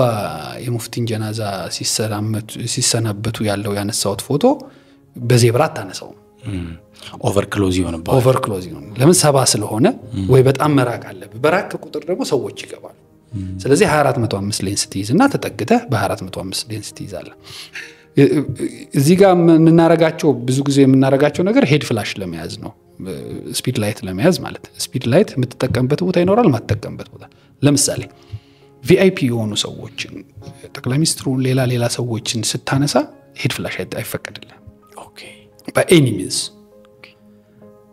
ሄድ ፍላሽ ላይት ብልጭ የሚለው ላይት ማለት ነው አይፈለግም ኦኬ አሁን ይሄ በኢንተርናሽናልም ደረጃ በተላልቅ አሁን የነ ፑቲንን የነ ቡሽን የነ ትራምፕን ምናምን ፎቶግራፈሮች ብታያቸው ሄድ ፍላሽ አይጠቀሙም ኦኬ ለምን ይረብሻል ብልጭ የሚለው ነገር ይረብሻል ስለዚህ ምንድነው የምታረጋው ማለት ነው ሄድ ፍላሽን ነቅለህ ታስገባለህ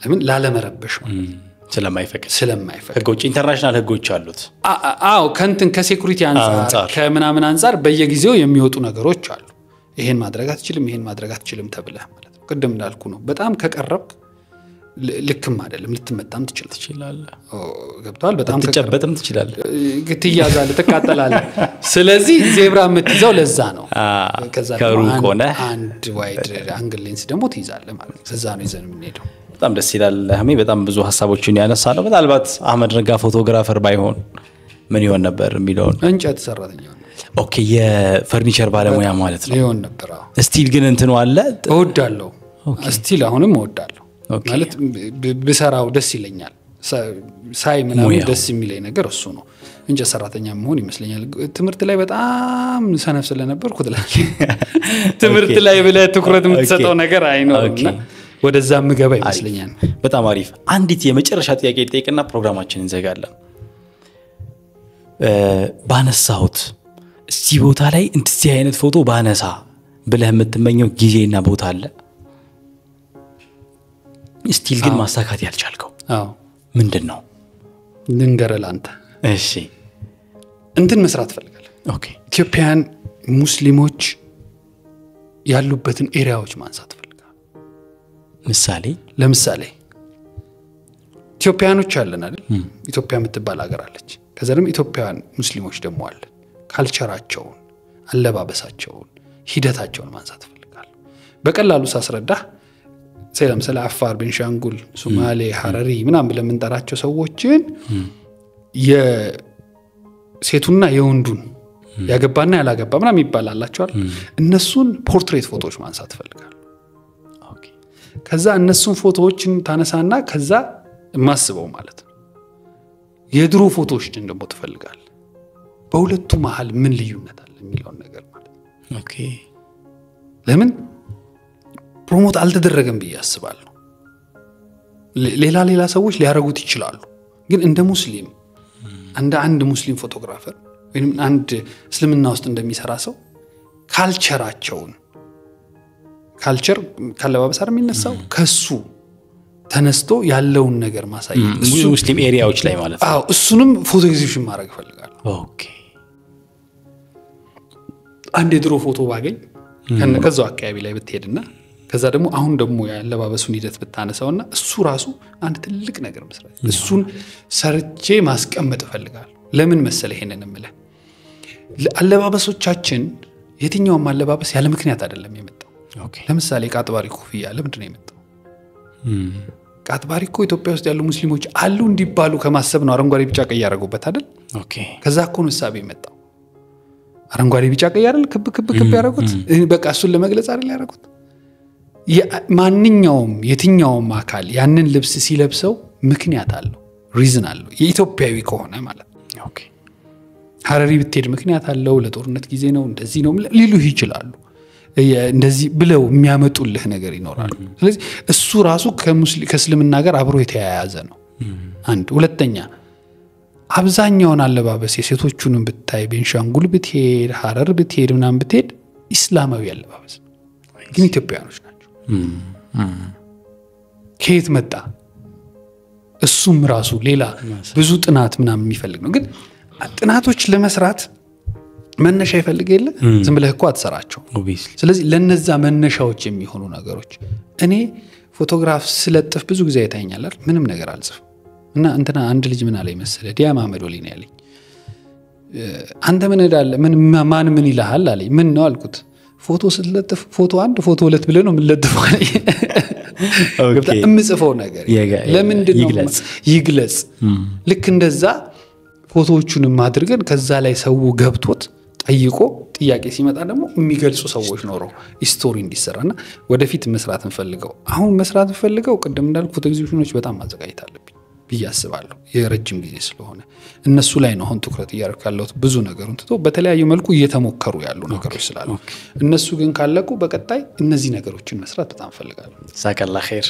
ተሳክቶ ሆኖ ደግሞ ሌላ ኢንተርቪው ላይ እንደምንገናኝ ተስፋ አደርጋለሁ ኢንሻአላህ ሹክራን ጀዛከላ ኸይር በጣም እናመሰግናለን እዚህ ድረስ መጥተህ ቆንጆ ቆይታ ስላደረግን አህሜ እንግዲህ እኔ ፎቶ ላክልኝ ይላልው እሺ እንነጋገራለን ሂሳብ ችግር የለው በጣም ቴንክ ዩ ሹክራን ምናልባትም ለመጀመሪያ ጊዜ ያረከው ረጅም ኢንተርቪው ሊሆን ይችላል እንደዛ እየተሰማኝ ነው በጣም ደስ ብሎኛል በጣም አመሰግናለሁ ብዙ ሐሳቦችን ወስደናል ምናልባት አንዳንዴ ዋጋ ማንሰጣቸው እንደ ማህበረሰብ እንደ ኮሚኒቲ ግን በጣም ትላልቅ ዋጋ ያላቸው ነገሮች አሉና ወሚንሆም ታሪካዊ መስሎች በጣም ዋጋ ስላላቸው ዋጋ እንስጣቸው ተጽዕኖአቸው ምን ያህል ነው የሚለውን እንደ ሀገር በቅርቡ ማየት ይችላል ለዛ ደግሞ ምናልባት አንተም ታስብበታለህ ብዬ አስባለሁ ልጆችን ማፍራት ላይ ተተኪዎችን ማፍራት ላይ በተለይ ደግሞ ከስር መተው እንዴት ነው አካሄዱን ማይችሉ ብዙ ሰዎች ስላሉ ቀደም እንዳልከው ፕሮቶኮል አለው ጠቅላይ ሚኒስትሩ ሲመጡ እንዴት ነው የሚሆነው የመጅሊሱ ፕሬዝዳንት ሲሆኑ ምን አይነት ፕሮቶኮል እነዚህ ሁሉ በጣም ዲፕ ኢንሳይድ ብዙ ነገር አላቸውና እነዚህን የሚረዱ ትውልዶችም ለማፍራት ተሰራለ በያስባለሁ ኢንሻአላህ ቴንክ ዩ በጣም አመሰግናለሁ አሜ مرحبا جزاك الله خير ተመልካቾች እናንተም እስካሁኑ ሰዓት ድረስ አብራችሁን ስለቆያችሁ እጅግ አድርገን አመሰግናለን ቪዲዮውን ላይክ ሼር ማድረጋችሁን እንዳትረሱ ለመስኮት ቲዩብ አዲስ ከሆናችሁ ደግሞ የሰብስክራይብ በተኗን በመጫን ቤተሰብ ብትሆኑ ደስ ይለናል ያንንም ስለምታደርጉ እጅግ አድርገን እናመሰግናለን በቀጣይ ሳምንት ከኔ ጋር ከሌላ እንግዳ ጋር ተመልሰን እንገናኛለን እስከዛው መልካም ጊዜ ይሁንላችሁ አሰላሙ አለይኩም ወራህመቱላሂ ወበረካቱ